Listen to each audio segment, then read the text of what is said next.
Love doesn't die, it just rots. Rain pounds against a rusted trailer at the edge of nowhere. Candlelight flickers across cracked walls, and a table scattered with wires, broken glass, and a burned, lifeless doll. The air reeks of wax and something rotten. A woman kneels before the doll, whispering words that twist through the room like smoke. The storm outside grows wild. Lights flicker, and then the world falls silent.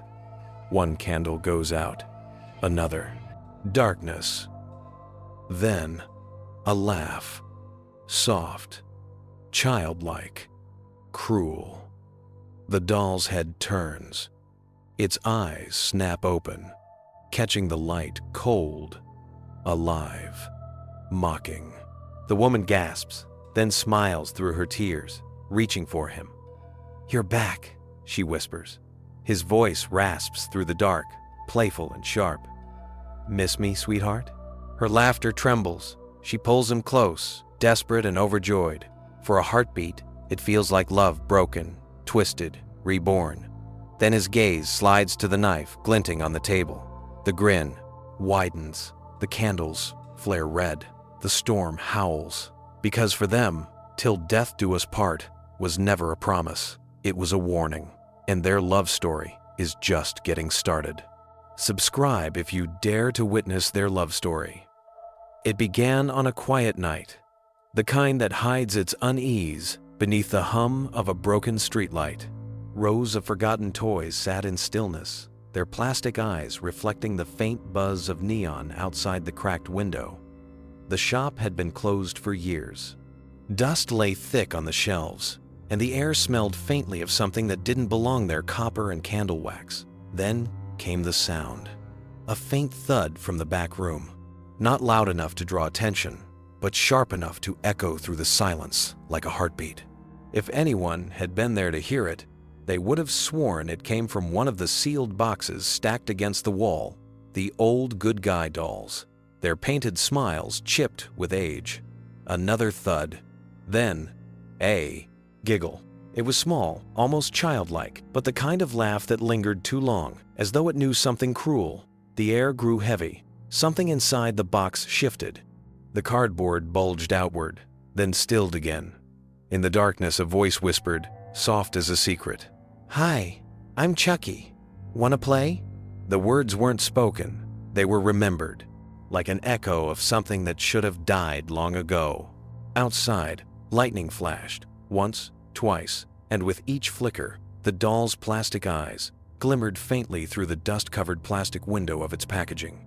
The glass in the display case rattled. A strand of tinsel from last year's forgotten decoration fell, slicing through the air like a silver tear. Then the box fell. The crash shattered the stillness. A broken hand burst through torn cardboard, tiny fingers curling, scraping against the tile floor. The doll lay half out of the box, its head turned at an impossible angle. For a long moment, it didn't move. Then, slowly, deliberately, it straightened. The smile was still there, but wrong now, cracked at the edges, filled with dirt.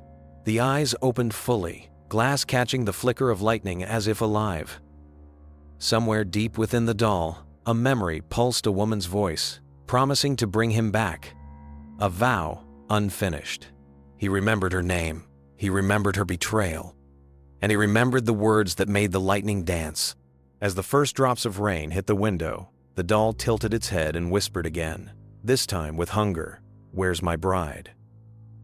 Tiffany Valentine always believed love could conquer anything, even death. Her trailer smelled of cigarettes, cheap perfume, and old sin. On her cluttered dresser lay faded Polaroids, her and Charles Lee Ray laughing, drunk and bloody, the kind of couple you don't forget, even when the police reports say you should. Tonight, her eyeliner streaked like war paint. She had been waiting for this night. In the dim flicker of her candles, she unfolded a yellowed newspaper clipping. Infamous Lakeshore Strangler shot dead in toy store standoff. Her crimson nails traced over his face. "You never were good at staying dead, were you, baby?" she whispered, her smile trembling between devotion and madness. On the bed lay the object of her obsession, A good guy doll. Not just anyone. His doll. She'd spent years chasing leads, paying grave robbers, bribing cultists, stealing spell books whispered about in dark corners of the French Quarter. They all told her the same thing. His soul didn't move on. It clung to the object that killed him, a plastic prison with a painted smile. She laughed, softly at first, then louder. She set the doll upright, facing her. Its plastic face reflected the candlelight, its grin eternal, almost mocking. Tiffany picked up the small velvet pouch beside it and emptied its contents: chalk, a knife, and an amulet shaped like a heart. The heart of Damballa. Her voice cracked as she began the chant. Aid, do Damballa. Give me the power. I beg of you. Lightning flashed. The trailer shook. The candles bent backward as if gasping. The air thickened, electric, charged with the weight of something ancient. Tiffany's blonde hair whipped across her face as she screamed the final words, tears streaking through her makeup. For a moment, nothing. Then the doll's hand twitched. The air grew cold. Every light in the trailer flickered once, twice, and died. She froze, staring at the motionless toy. Her breath came in shallow gasps. She reached out, gently touching its plastic cheek. Charles? She whispered. Nothing. She laughed nervously, shaking her head. Maybe I did it wrong. The doll's head snapped toward her. Hi, I'm Chucky. Want to play? Tiffany stumbled back, her hand flying to her mouth as the doll began to laugh that awful familiar laugh that once echoed through alleys and motel rooms. Miss me, babe? Tiffany's knees gave out. A mix of terror and joy washed over her face. She crawled closer, shaking, laughing, crying all at once. I knew it! I knew you couldn't stay gone. Chucky's head tilted, his voice low, playful, venomous. You really shouldn't have brought me back, Tiff. I was having a hell of a time down there. And for the first time since his death, the Lakeshore Strangler smiled again, plastic and perfect, as the rain outside turned into thunder. The devil had been resurrected, and his bride had no idea what she'd just unleashed. The storm outside clawed at the thin walls of Tiffany's trailer, thunder growling like an unseen beast. Rain poured against the windows in wild, rhythmic slaps, as though something was trying to get in. But Tiffany didn't hear it. She was too busy staring at him. Chucky. The doll that once held the soul of her lover now twitched with life, its painted eyes moving under the flicker of candlelight. He turned his head too smoothly, too humanly, cracking the joints of his plastic neck as though testing the limits of his new body. Still cute as hell, huh? He said with a smirk. Tiffany let out a choked laugh. Her mascara bled down her cheeks like dark veins. You're back. You're really back. Chucky's laughter filled the trailer raspy, mean, alive. You bet your sweet ass I'm back. You kept me waiting long enough. She wanted to hug him, but she hesitated. He wasn't like before, the warmth of flesh replaced by the coldness of molded vinyl. Yet his presence, his voice, his wicked humor, it was all there. I found the amulet, Tiffany said, her voice trembling. Just like they said in New Orleans. I did everything right. You'll see I can make you human again. Chucky's smile faltered. He climbed down from the table, his tiny shoes thudding on the wood. Human again? Tiff, I kinda like it this way. What? He spun the knife she'd used for the ritual between his plastic fingers, grinning. You know what's great about being a doll? No pain, no blood, no dying. I can kill all I want and never get caught. Her face hardened. You said we'd have a life together. You promised me marriage, kids, the house, the white picket fence. He barked out a laugh that didn't sound human. Sweetheart, we spent half our relationship hiding bodies under that fence. The candles flickered violently. Tiffany's face twisted, heartbreak turning to fury. You ungrateful little. Before she could finish, lightning exploded across the sky, lighting up the trailer in a blinding flash. Chucky's laughter turned guttural, distorted not just his voice anymore, The thing inside him was stirring deeper, as though the ritual had woken more than just Charles Lee Ray. Tiffany backed away, her eyes wide. The amulet around her neck pulsed with a faint red glow. "Chucky?" she whispered. He froze, his expression twitching. For a moment, his plastic grin softened. "You shouldn't have brought me back." Then his head jerked, violently snapping from side to side as if another force inside him was clawing for control. His voice shifted between laughter and screams. The candles blew out. The room filled with whispers, voices that weren't theirs. Dozens of them, whispering in a tongue older than the storm. Tiffany fell to her knees, clutching the amulet as the shadows around them began to move. A hand touched her cheek. "Till death do us part, remember?" She looked up and Chucky smiled, the stormlight flashing off his knife. Outside, the thunder cracked open the sky. Inside, Tiffany Valentine made the dead mistake of believing love could resurrect a man, when all it did was bring back the monster. Morning crept through the cracks in the trailer's blinds like a guilty secret. The storm had passed, but the world outside was still unnervingly still. Tiffany hadn't slept. She sat on the floor beside the table, knees drawn to her chest, staring at him. Chucky. He sat across from her, knife in hand, polishing the blade with a rag that used to be a baby's onesie.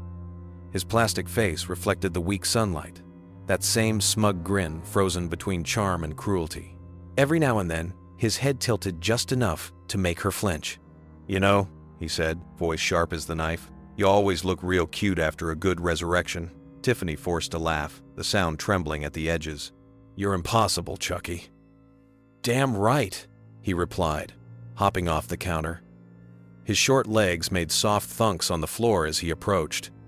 "But admit it, babe, you missed me." She reached out, brushing his synthetic hair back from his scarred forehead. "I did." He leaned into her touch for half a second, then suddenly slapped her hand away. "Don't get all mushy on me, Tiff. I'm a killer, not a Ken doll." Her heart sank. The man she remembered, the one who whispered promises into her ear between blood-stained kisses, was gone. In his place was something colder, smaller, meaner. She stood and crossed her arms. "You said we'd get married. You said once I brought you back, we'd finally have our life together." Chucky looked up at her with plastic mockery. "Yeah, about that. I didn't say what kind of life, now did I?" Her voice cracked. "You can't just..." He jumped onto the table, pointing the knife at her chest. "I can do whatever the hell I want, sweetheart. You brought me back. That makes you mine." The words stung. Tiffany's eyes filled with tears that quickly burned into rage. She looked at the doll, this thing she'd risked everything for, and saw not her lover, but her captor. She turned away, muttering under her breath, "You're not a man anymore, Chucky. You're just a toy." The trailer went silent. He laughed, low and dangerous. "A toy, huh?" She didn't see it coming. The knife whizzed past her face, embedding itself in the wall beside her. Tiffany froze, the sound of the blade still humming in her ears. Chucky's grin widened. "Careful what you call me, babe. Wouldn't want me to start thinking you don't appreciate me." Her hand shook as she pulled the knife from the wall. She stared at it, then at him. A strange calm washed over her. "Fine," she said quietly. "If that's how you want to play." She smiled, sweetly, too sweetly. And then she locked him inside the metal playpen she used to keep her pet tarantula thick bars. No exit, no mercy. Chucky roared, rattling the cage. "You crazy bitch, let me out!" Tiffany blew him a kiss and turned up the radio. "You always said love was about give and take, Chucky." She lit a cigarette and smirked. "Well, now it's my turn to take." As she walked away, his laughter followed her louder, more deranged, echoing through the trailer walls. The storm outside might have passed, but inside Tiffany's home, the real thunder was just beginning. The radio crackled in the background, playing an old love song that didn't belong there. The kind that should have made Tiffany smile, but tonight, it only mocked her. She sat on the couch, wrapped in a faded leopard print robe, puffing a cigarette and staring at the wire cage in the middle of the room. Inside, Chucky paced like a caged animal, tiny, furious, and unkillable. "Aw, come on, Tiff," he taunted, kicking at the bars. "You really think this is funny? Locking me up like some goddamn hamster?" She exhaled smoke, long and slow. "I think it's poetic." "Poetic," his voice rose, sharp as a blade. "You're out of your mind, lady. You think this is how you win me back?" Tiffany laughed softly, tapping ash into an empty wine glass. "Oh, I don't want to win you back, sweetheart. I want to teach you manners." Her tone was sugary, but her eyes were ice. She leaned forward, peering through the bars. "You always said I was too soft, too romantic. Well, look who's holding the knife now." Chucky gripped the metal bars and grinned, teeth glinting in the candlelight. "That's what I always loved about you, babe. You're just as sick as me." The words hung in the air, heavy and true. Tiffany's smile faltered for a moment. Her heart thudded, betraying her resolve. She hated that even now, even in that tiny, murderous body, he could still make her feel like the same lovesick fool. He saw it, and he used it. "Remember our first kill, Tiff? That couple in Chicago? You wore that red dress? God, you look like sin itself. Stop." "It," she said quietly. "You smiled when I gutted him," he continued, voice low and taunting. "Said it turned you on." Her hand trembled as she poured another glass of wine. "You don't get to talk about love anymore, Chucky." He leaned against the bars, unbothered. "Then why's your heart still beating for me?" Something in her snapped. Tiffany stood abruptly, grabbed the cage and shook it. "Because I believed in you," she screamed. "I believed there was something human left under all that blood and plastic." He stared up at her calm, almost amused. "You should know better than anyone, sweetheart. There's nothing human about me anymore." For the first time, she saw it clearly. Not the man she used to love, but the monster she'd made. The candles flickered. Her reflection shimmered in the glass of a nearby mirror, distorted, ghostly, barely recognizable. She whispered, "Maybe there's nothing human left in me either." The doll smiled. "Now that's my girl." Something inside her broke. Tiffany turned away, heading for the kitchen. She set down her wine, opened a drawer, and pulled out a silver lighter. "You want to play games, Chucky?" she said, flicking it open. "Let's play." The flame danced in her eyes. He grinned, recognizing the madness in her, the way a predator recognizes its own. "You wouldn't." She crouched down beside the cage, holding the lighter close to the metal. The heat shimmered. "You said you wanted a fiery relationship, didn't you?" His smile didn't fade. "You're insane. Love made me that way," she whispered. The lighter clicked shut. She didn't burn him. Not yet. She just left it there, glowing faintly beside his cage, and walked out of the room. Behind her, Chucky began to laugh again. Soft at first, then louder. The kind of laugh that promised this wasn't over. Not by a long shot. The night was silent, but heavy. The kind of silence that pressed down on the walls and made the air hum. Tiffany stood at the kitchen counter, the glow of her cigarette the only light in the room. Her hands trembled as she reached for the old toaster, its chrome surface warped and stained. She'd been thinking all night, thinking about him, about them. The memories came in flashes. His hand on her thigh, his laughter in her ear, his promises whispered in the dark. Then came the screams, the lies, the blood. Now only one thing filled her mind. If love couldn't tame a monster, maybe electricity could. From the cage behind her came Chucky's voice, smooth and venomous. "You're really starting to worry me, Tiff. You've been quiet for hours. That's never a good sign." She didn't answer. The toaster cord dangled from her fingers like a snake, sparking faintly. "You're not still mad about the whole calling you a psycho thing, are you?" he teased. "Come on, babe. You know I only said that 'cause it's true." She turned then, slowly, the corner of her lip curling into something between a smile and a sneer. "You said you wanted excitement, Chucky. I'm just giving you what you asked for." He tilted his head, suspicious. "What are you?" The words caught in his throat as Tiffany dragged the cage closer to the bathtub she'd filled half an hour ago. Water sloshed against the porcelain. Candlelight flickered across its surface like moving veins of gold. Chucky's eyes widened. "Oh, you've really lost it this time." Tiffany didn't respond. She unplugged the toaster and began wrapping the wire around her hand, looping it tight. Her eyes were hollow, but her voice was calm. Too calm. "You always said love should be shocking, didn't you?" He bared his teeth. "Don't you dare, you crazy." "Bitch," she interrupted softly. "That's the word you're looking for?" With one swift motion, she tipped the cage over the tub. Chucky screamed as he hit the water, bubbles rising fast. His voice gurgled, twisted, until it turned into laughter, manic, gleeful, insane. "You think this can kill me?" he hissed between laughs. Tiffany dropped the toaster into the water. The flash was blinding. The trailer filled with the scream of electricity, the sound of water boiling, metal clanging, and the faint smell of burnt plastic. Sparks erupted from the outlet. The lights flickered and died. When it was over, the air was still but not peaceful. Smoke curled from the tub. The water sizzled, tiny ripples dancing in the dying light. Tiffany stood there, chest heaving, her reflection flickering across the blackened window. For a moment, she thought it was done. She thought she'd finally ended him. Then came the laughter.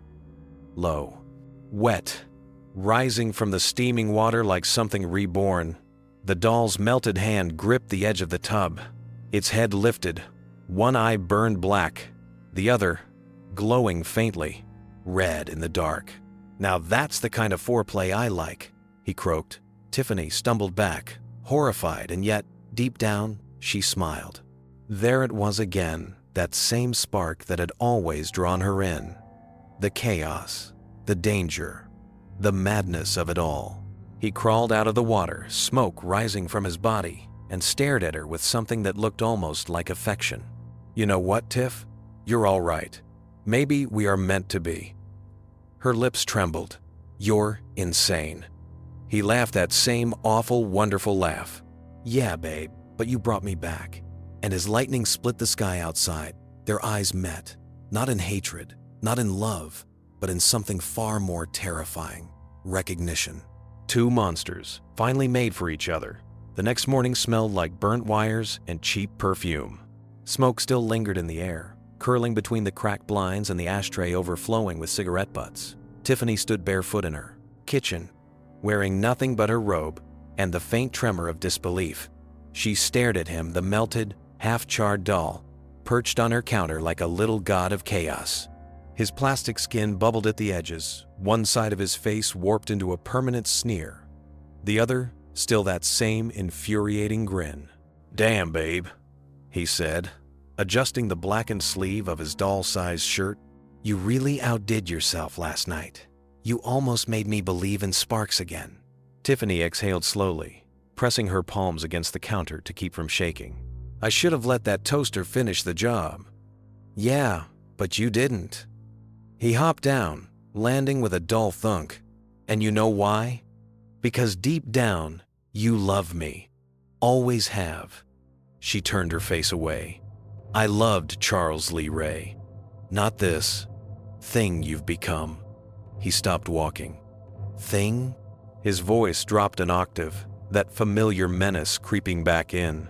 "You think this body changes. What I am? I'm still me. Baby, every rotten beautiful part." Tiffany spun around, tears streaking her smudged mascara. "Then prove it. Prove that there's still something human in you." Chucky tilted his head, that cracked eye glinting in the half-light. "Human, huh? You really don't get it. Humanity's what made me weak. What got me killed. This," he raised his tiny hands, "this is freedom." He climbed up onto the table where she'd laid out the remains of the ritual candles, ashes, and the heart of Damballa. The amulet glimmered faintly, as if aware of his presence. "Love's a funny thing, isn't it?" he murmured, almost tender. "You kill for it. You die for it. Sometimes, you even come back from the dead for it." Tiffany's voice cracked. "Then what are we, Chucky?" He turned to her, and for a moment, she swore she saw something, a flicker of the man he once was, buried deep behind the madness. His tone softened. "We're the perfect couple, doll. You kill with passion, I kill with purpose." Her tears turned into laughter, broken, shaky, but real. "You call that romance?" He grinned, reaching into the pocket of his tiny jacket. When his hand came out, it was holding a thin wire twisted into the shape of a ring. "For what it's worth," he said, kneeling dramatically on one knee, "you're still the only girl I've ever wanted to murder with." Tiffany's eyes widened, her breath catching in her throat. "Chucky, with this ring," he said, voice dripping with mock sincerity, "I thee wed." He slid the jagged wire ring onto her finger. It cut her skin slightly, a thin line of blood blooming like a crimson promise. "Blood suits you," he whispered. Tiffany smiled faintly, the pain mixing with something darker. "You're insane." He leaned close, his plastic cheek brushing hers. "That's why you love me." The candles flickered violently, as if the room itself recognized the vow. The amulet pulsed once, releasing a low hum that vibrated through the air. Thunder cracked outside the sky, responding like a witness to a forbidden union.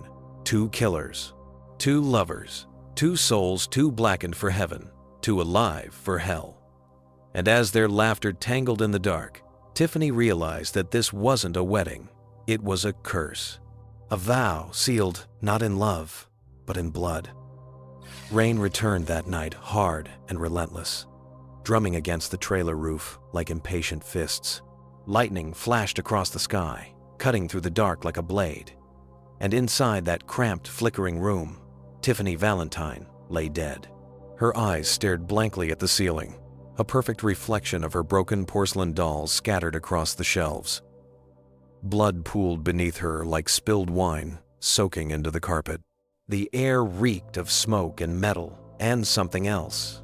Electricity. Chucky stood beside her, staring down at what he had done. For the first time in a long while, there was silence. No insults, no taunts, just the sound of rain and the faint hum of the neon sign outside that blinked vacancy through the curtains. He wiped his knife on her robe, sighing. "You always did have to get the last word, didn't you, babe?" He looked around the room. The candles were half melted. The ritual circle still glowed faintly beneath the soot, and on the counter, the heart of Damballa pulsed with a dull red light, as though it could sense what was coming next. Chucky chuckled to himself. "Guess it's only fair, huh? You brought me back once. Now it's my turn." He climbed onto her chest, his tiny hand resting against her lifeless cheek. The lightning lit up her face, pale, cracked, beautiful, even in death. "Damn," he whispered. "You'd make one hell of a doll." He reached for the amulet, raising it toward the ceiling. His voice dropped to a reverent growl, part lover, part priest, part devil. "Ade du Damballa. Give me the power, I beg of you." Thunder answered. The lights in the trailer flickered, then burst. Every bulb shattered at once, glass raining down like hail. The air turned hot and sharp, humming with the same energy that once tore the soul from his human body. Chucky's eyes burned with feverish devotion. "Come on, sweetheart, don't keep me waiting this time." A gust of wind slammed the windows open, blowing papers and curtains across the room. The candles reignited on their own, burning an unnatural blue. The amulet glowed brighter, vibrating in his tiny hands. Then, the sound. A low, guttural groan. Not human. Not quite alive either. Tiffany's body twitched. Chucky grinned wide. There she is. Her hands began to move slow, jerky, puppet-like. Her mouth opened in a silent scream, the air catching fire around her. And then, with a sudden jolt, her eyes snapped open, glassy, gleaming, and wrong. The trailer filled. With her laughter, not the soft, sultry giggle he remembered, but something sharper, something stitched together from the grave. She sat up, slowly, her head tilting at an unnatural angle. When she spoke, her voice was both hers and not hers, a chorus of echoes from beyond. "You shouldn't have done that, Chucky." He took a step back, watching her body convulse and twist. Her skin cracked like old paint, peeling away to reveal white porcelain beneath. Her fingers shrank, her limbs stiffened. Her mouth curled into a painted smile as her soul fought to fit inside her new prison. In seconds, the woman he loved was gone. And sitting on the floor before him was a doll, a perfect bride doll, in a white gown, her blonde hair gleaming under the lightning. Her eyes blinked, once, twice, then locked onto him. Chucky laughed, arms open wide. "Told you I'd make you a doll." Tiffany looked down at her tiny hands, then back up at him. Her smile spread slow and chilling. "Till death do us part, huh?" He grinned. "You got that right." The two dolls stared at each other for a long, tense moment, neither human, neither alive, bound together by blood and black magic. Then Tiffany giggled. Chucky laughed, and as thunder rolled outside, their laughter turned into something else entirely, a duet of madness. The bride had risen, and love was dead. The storm hadn't stopped. If anything, it had grown worse, the wind screaming through the cracks in the trailer's walls, the rain hitting the windows like shattered glass. Inside, two figures moved in the candlelight, small, twisted silhouettes locked in something between a waltz and a crime scene. Tiffany's doll body still trembled from the transformation. Her movements were stiff, jerky at first, like a marionette finding its rhythm. The hem of her tattered bridal gown brushed across the blood-stained carpet as she took a hesitant step toward Chucky. He reached for her hand. "Come on, Tiff," he rasped, his voice soaked in satisfaction. "You've always wanted to dance." She stared at him, her porcelain face cracked in the faintest smile. "Dance? After everything you've done?" He twirled the knife in his hand like a gentleman's cane. "Sweetheart, murder and music, they go hand in hand." Lightning flared through the window, painting the room in silver. The broken furniture, the ritual circle, the corpse-like dolls littering the floor, all of it became their ballroom. The world outside could have ended, and it wouldn't have mattered. Tiffany sighed, then took his tiny plastic hand. "You're unbelievable, Chucky," he grinned, that awful, perfect grin. "You knew that when you married me." She froze. "Married?" "Oh, come on," he said, stepping closer, knife pressed against her porcelain waist. "You think all this voodoo, death, and resurrection doesn't count as a ceremony? Baby, this is holy. Matrimony, Chucky style."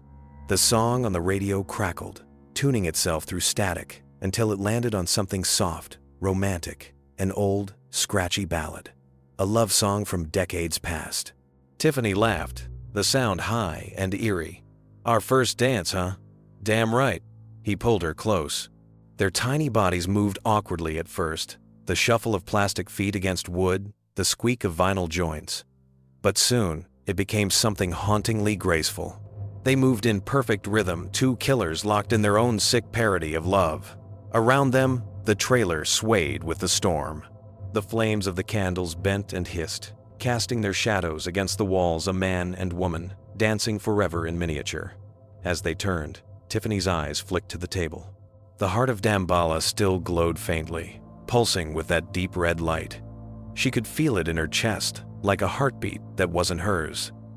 "Do you ever wonder," she whispered, her voice distant, "if we were meant for this?"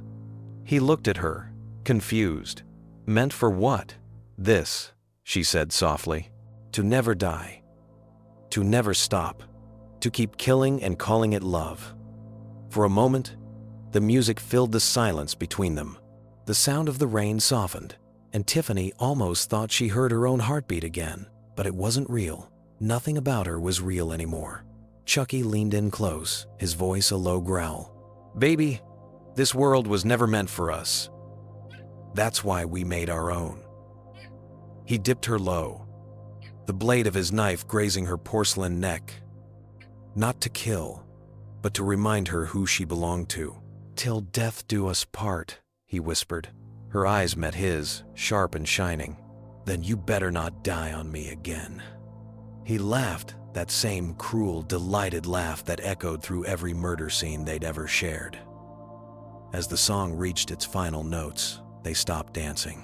The silence that followed was louder than the storm.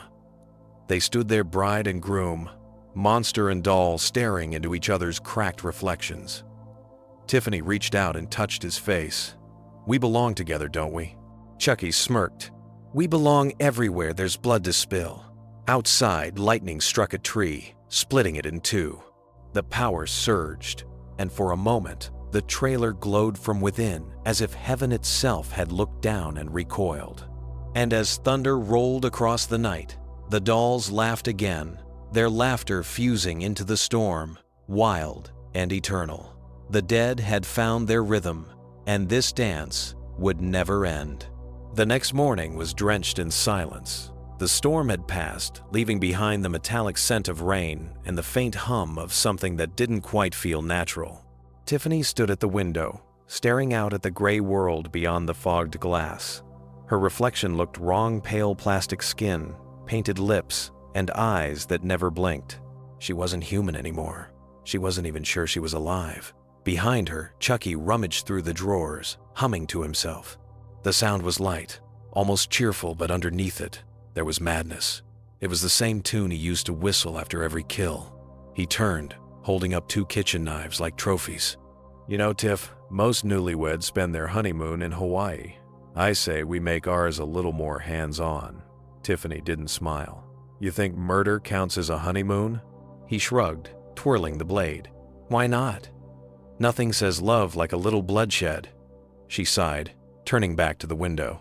The reflection of her white bridal gown glowed faintly against the dark glass. "You promised me something different this time, Chucky.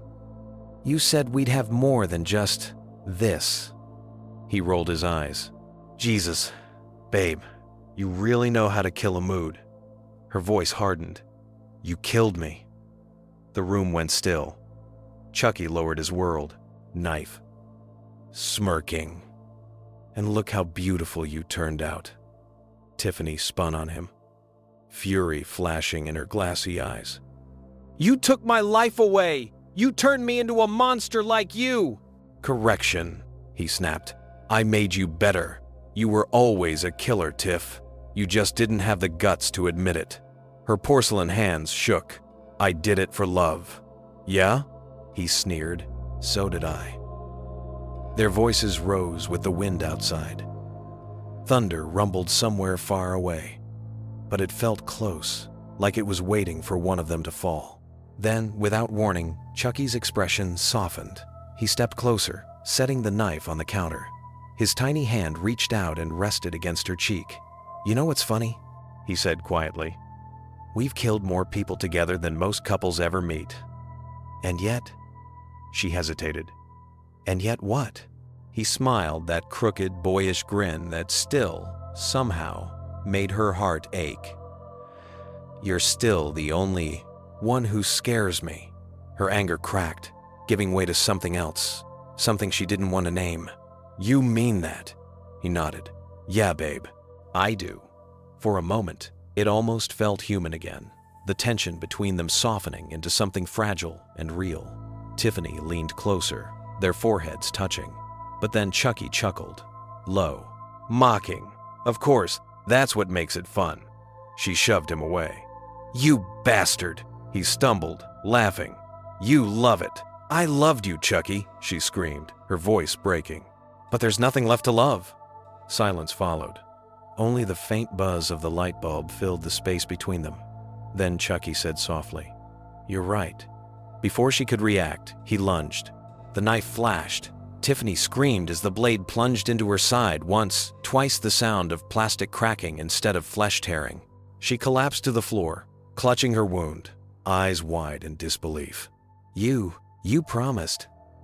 Chucky crouched beside her, brushing a strand of her doll hair aside. "I did, babe. I promised till death do us part." He smiled. "And looks like that's now." Tiffany's hand trembled as she reached for the blood-red amulet on the floor. Her voice was a whisper. "You can't kill love!" The amulet flared suddenly, burning with crimson light. Chucky stumbled back, covering his eyes as a blast of energy filled the room. The candles reignited, the storm outside roared to life again, and a voice, soft, ghostly, echoed through the walls. "Till death do us part." Chucky froze. The amulet floated from the floor into the air, spinning slowly. Tiffany's eyes glowed red, furious, alive. "You forgot, Chucky," she hissed, standing to her full height. "I'm already dead." And as lightning shattered the window, the two dolls collided once more, husband and wife, locked in a war of love and hate. Neither willing to die, neither able to let go. Outside, the thunder applauded. Inside, their laughter wild, unholy, eternal. Carried through the storm, they were bound by death, by hate, by love, forever. The sun rose pale and sickly over a forgotten stretch of highway. The storm had washed the world clean, but the trailer park lay in ruined power lines down, windows shattered, puddles reflecting the ghosts of the night before.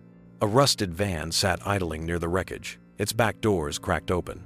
Inside were two small figures sitting side by side, grinning. Tiffany adjusted the veil on her tiny porcelain head and smiled sweetly at the carnage fading behind them.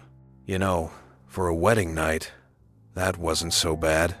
Chucky revved the engine, his stubby foot pressing on the gas. "Babe, if it doesn't end in blood and fire, it ain't a honeymoon." The van pulled onto the empty road, carrying the newlyweds toward nowhere and toward everyone unlucky enough to cross their path. Their first stop was a gas station off Route 9. The place was quiet, the kind of stop where the air smelled like oil and loneliness. A young attendant leaned on the counter, reading a magazine, too bored to notice the two tiny shadows slipping through the aisles. Tiffany giggled as she climbed onto a shelf of air fresheners. "Oh, Chucky, look! Honeymoon scents, vanilla, lavender, pine forest."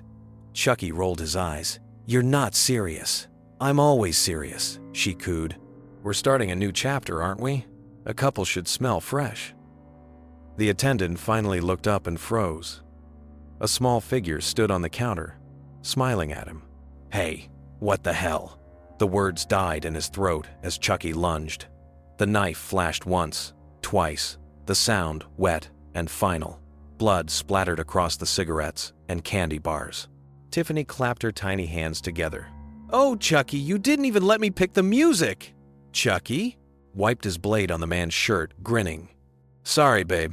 I got excited." She sighed dramatically. "You never let me have any fun." He turned to her with a wicked smirk. "Fine. Next one's yours."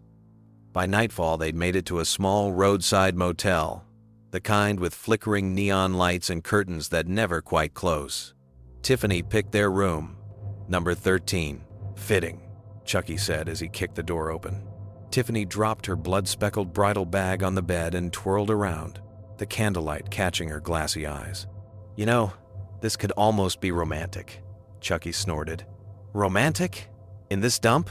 She pouted. "You're such a mood killer." Still, she found a way to make it beautiful. She scavenged a few candles from the front desk, lit them around the room, and turned on the tiny radio. A slow, haunting love song crackled through the static. Chucky watched her, the way her plastic body moved in rhythm with the music, the way she still carried herself like a woman, not a toy.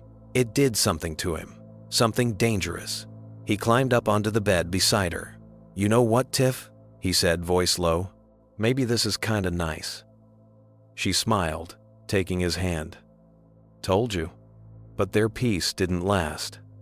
A knock echoed through the door. Loud. Then, louder. "Room service." Tiffany blinked. "I didn't order anything." Chucky's grin widened. Then someone just volunteered for dessert. He motioned for her to hide, but Tiffany shook her head. "No," she whispered. "You promised. This one's mine." Before he could argue, she was already moving, dragging a knife twice her size toward the door. The knock came again. "Hello?" Tiffany cracked the door open. "Coming, sweetheart," she purred. The door swung wide and the knife plunged deep. A strangled cry. A fall. The sound of blood hitting carpet. When it was over, Tiffany stood in the doorway, her dress spattered with red, her smile angelic. "You were right," she said softly. "That was fun." Chucky's laughter filled the room, raw and gleeful. "Now that's my girl." He pulled her close, their plastic foreheads touching, the air between them heavy with the scent of iron and smoke. "Welcome to married life, babe," he whispered. "Murder's our honeymoon, and it never ends." Outside, the motel sign flickered vacancy, then no vacancy, and went dark. Inside room 13, the candles burned low, casting shadows that swayed and danced like ghosts. And in that dim, blood-stained room, the dolls of death shared their first kiss as husband and wife. The Heartland Motel had always been quiet, the kind of place where truckers came to disappear, and lonely souls checked in just to stop feeling alive. Its neon sign buzzed in the night, flickering from vacancy to vein to ACY, like even the light itself was losing pieces of its sanity. But tonight, it wasn't quiet. Tonight, it was a mausoleum. Room 13, Chucky and Tiffany's little honeymoon suite, looked like a murder scene. Dressed for a wedding, blood streaked across the wallpaper in the shape of hearts. A man's body lay face down on the bed, his skin pale under the candlelight. On the nightstand, 2 champagne glasses gleamed, one filled with red wine, the other with something thicker, darker. Tiffany stood before the cracked mirror, adjusting her tattered bridal gown. The lace was stained pink where blood had soaked through, but she didn't mind. "You know," she said dreamily, "I think I'm finally getting used to being dead." Chucky, sitting on the corpse's chest, sharpened his knife on a motel key. "You're not dead, babe. You're free. Big difference." She smiled faintly at his reflection. "Free? I'm wearing the same dress I was buried in." He shrugged, never looking up. "Yeah, well, I've seen worse. At least you still got a back. Killer figure." Tiffany turned sharply, her glassy eyes flashing. "You think this is funny?" He grinned, toothy and cruel. "Sweetheart, everything's funny when you're the punchline." For a moment, she said nothing. The radio in the corner crackled, playing some old love ballad from the 60 Seconds Every Day with You, My Love Feels Brand New. The sound made her chest ache. She whispered, "Do you ever miss it, Chucky? Being human?" He stopped sharpening. The question hung heavy in the air. Then, he chuckled. "What, and go back to taxes, bills, and hemorrhoids? Hell no." Her lips curved into a sad smile. "You really don't miss anything?" He looked at her, something flickering in his plastic eyes, a momentary ghost of the man he used to be. "Maybe one thing," he said softly. "What's that?" "The way you screamed my name back when it meant something." Tiffany blinked, unsure if she should laugh or cry. She chose neither. Instead, she crossed the room, picked up one of the champagne glasses, and handed it to him. "Then, let's drink to that," she said. He smirked. "To love and murder? To us." They clinked glasses, the sound sharp and hollow, and drank. Red wine dribbled down their plastic chins, staining them like lipstick and blood. Outside, thunder rolled across the plains. Later that night, the motel manager, a grizzled old man named Carl, decided to check on room 13. The guests had been in there for hours. No noise now, no TV. Just a faint light under the door, and what smelled like iron. He knocked once. "Everything all right in there?" No answer. He knocked again. "Sir? Ma'am?" Still nothing. He reached for the spare key, slid it into the lock, and froze.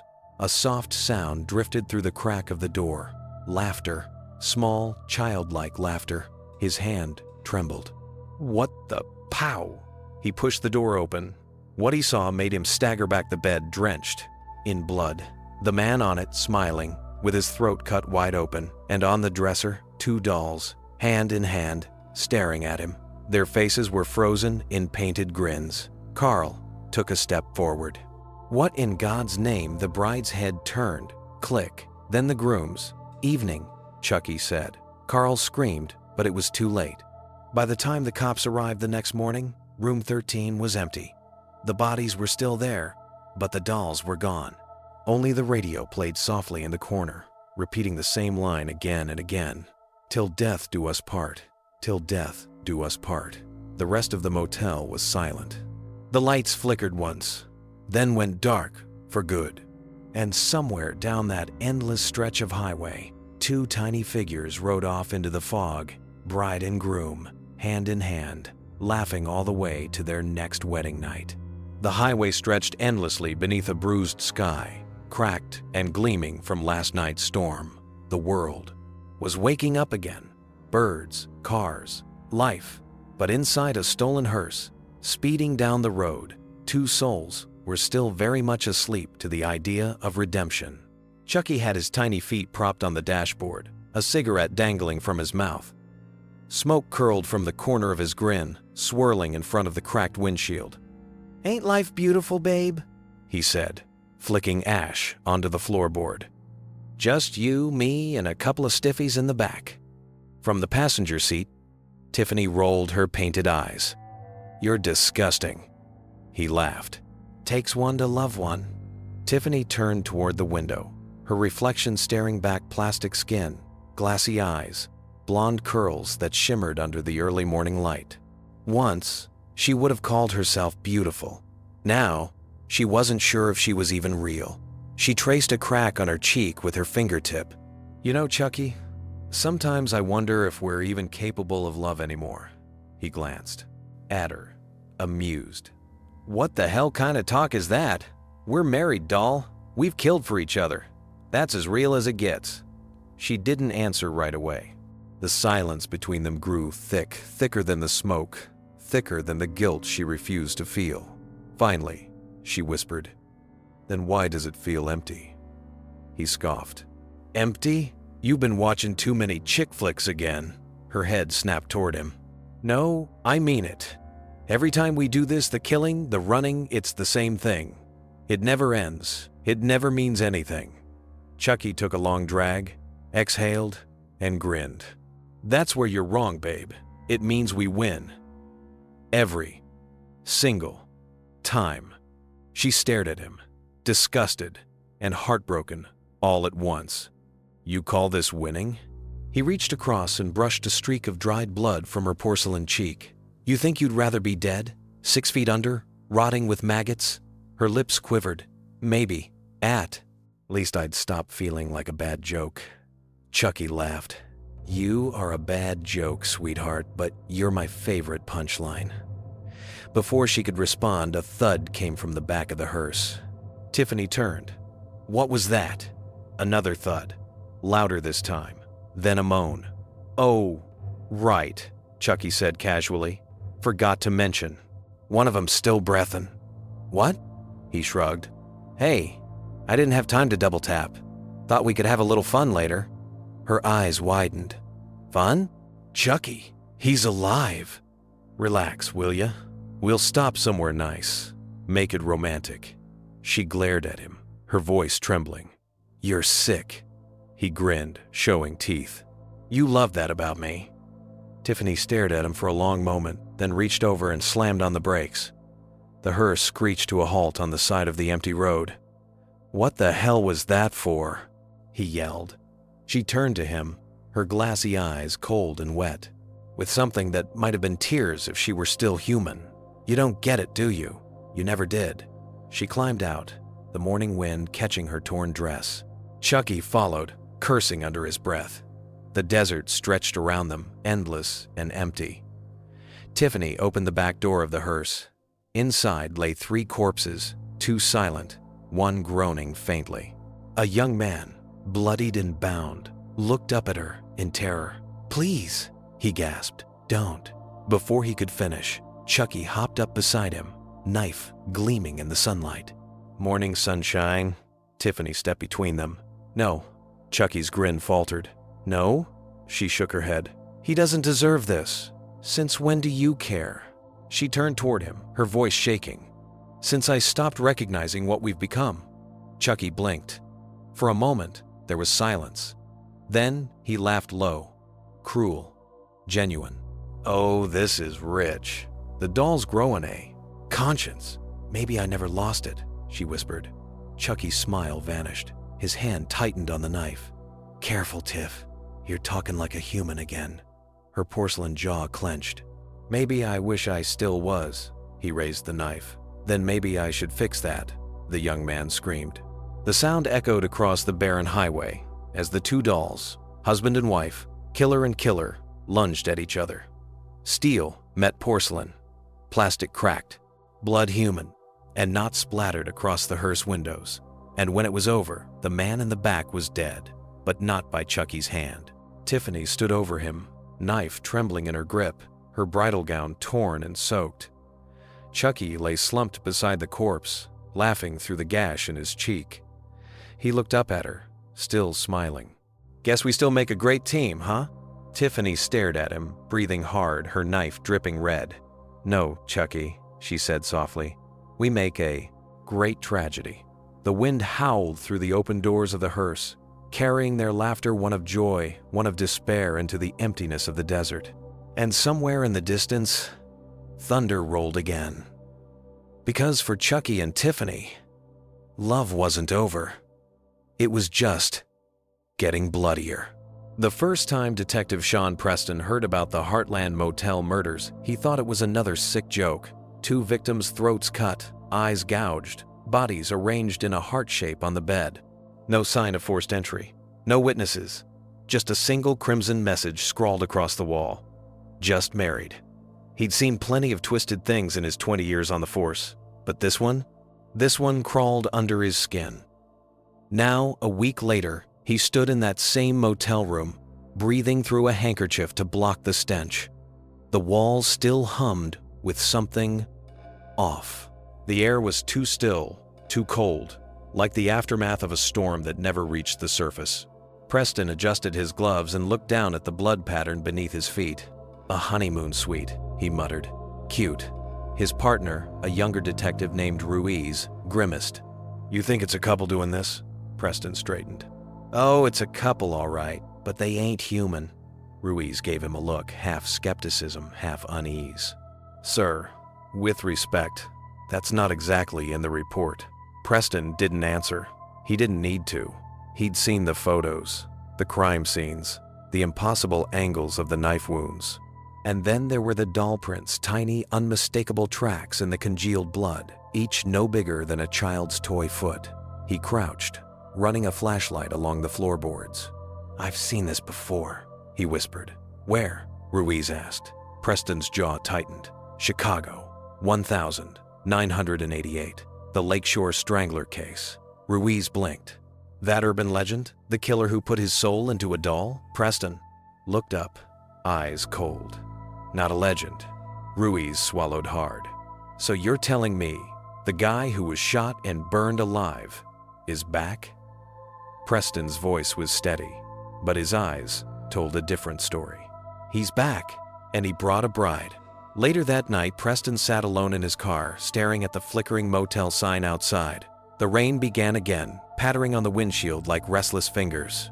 He pulled out an old file, yellowed papers, grainy photographs, newspaper clippings. Charles Lee, Ray the Lakeshore Strangler, dead in shootout. But beneath that headline, Preston had written a single word in red ink years ago: doll. He flipped to another page, photos of crime scenes across states, spanning decades. Different victims, same signature. The scrawled hearts, the laughter caught on neighbors' doorbell cameras, the faint sound of a nursery song playing in the background. Everywhere they went, they left a story, a wedding story, a massacre dressed in lace and silk. Preston sighed, rubbing his temples. "You just couldn't stay dead, could you, Ray?" He looked out the windshield and froze. In the reflection of the glass, he saw it. A small silhouette standing in the rain, about 3 feet tall, watching him from the far side of the parking lot. He turned quickly, but the figure was gone. Only a puddle remained, rippling from something that had just stepped through it. Something small. Something laughing. He got out of the car, gun drawn, scanning the shadows. "Come on, you little bastard," he muttered. "Show yourself." The only answer was the sound of a squeaky wheel like a tricycle slowly rolling through the dark. He followed the noise to the side of the motel, where the dumpsters lined the alley. The rain poured harder now, the shadows growing longer. The tricycle stopped. Preston raised his flashlight and saw a doll sitting in the mud. Its face was cracked, its eyes empty, its good guy overalls soaked. He stepped closer, heart pounding. Jesus Christ. He crouched, studying it. The tag on its shirt read, "Hi, I'm Chucky. Wanna play?" And beneath that, written in what looked like fresh blood, were 3 words. She said yes. Before Preston could react, the doll's head snapped toward him. The flashlight hit the ground. A scream cut through the rain. Then, silence. When Ruiz found his partner 10 minutes later, the alley was empty, except for the tricycle, spinning slowly in the downpour. And somewhere, not far from there, 2 tiny figures sat in the back of a stolen car, laughing. Tiffany turned to Chucky, resting her chin on her plastic hand. "You just can't help yourself, can you?" Chucky grinned, a knife gleaming in his lap. "What can I say, babe? The honeymoon's over. Time to make some memories." 3 days later, a fisherman found something tangled in the reeds at the edge of the East River. Something that should never have surfaced. At first, he thought it was driftwood. Then, the current shifted, and the pale shape rolled over. A human face, water-swollen and staring blankly upward through a plastic bag that clung to the skin like a second layer. When the police arrived, Detective Ruiz stood on the muddy bank, his face gray. The corpse was Detective Preston. His eyes were gone. His mouth was sewn shut. A wedding ring had been forced onto his left hand too small, cutting deep into the swollen flesh. And carved into his chest, above the ribs, were 2 words written with surgical precision. Happily married. The scene drew headlines that night. Veteran cop found dead in river ritual connection to Heartland murders? Reporters hounded the station. Psychics called in with visions. But Ruiz didn't need mystics. He'd seen enough. He knew this wasn't just some human killer. This was something else. Something that played, far away from the flashing lights and police sirens, deep in the underbelly of the city. A sewer tunnel echoed with laughter. It was high-pitched, manic, gleeful, the kind of laughter that made the rats scatter and the walls hum. "Did you see his face, Tiff?" Chucky cackled, pacing along the wet concrete. "I thought the guy was gonna piss himself before I even said boo." Tiffany trailed behind, her tiny heels clacking against the damp ground. "You could have left him alone," she muttered. "Left him alone?" Chucky spun, his voice rising. "He was following us, babe. Snooping around, sticking his nose where it didn't belong. I just gave him a happy ending." She crossed her porcelain arms, her eyes dim in the weak light. "You always call it that happy ending, like you're doing them a favor." He leaned close, smirking. "Maybe I am." Tiffany didn't reply. The sound of dripping water filled the silence between them. She hated the tunnels, the rot, the echoes, the way her voice came back to her sounding more like a stranger's every time. Still, she followed him deeper. Love, or what was left of it, had always been her curse. After a long stretch, Chucky stopped beside an old rusted pipe and kicked something loose. A large garbage bag floated to the surface, bumping against the edge. Tiffany's stomach dropped when she saw what was inside the remains of Detective Preston's notebook.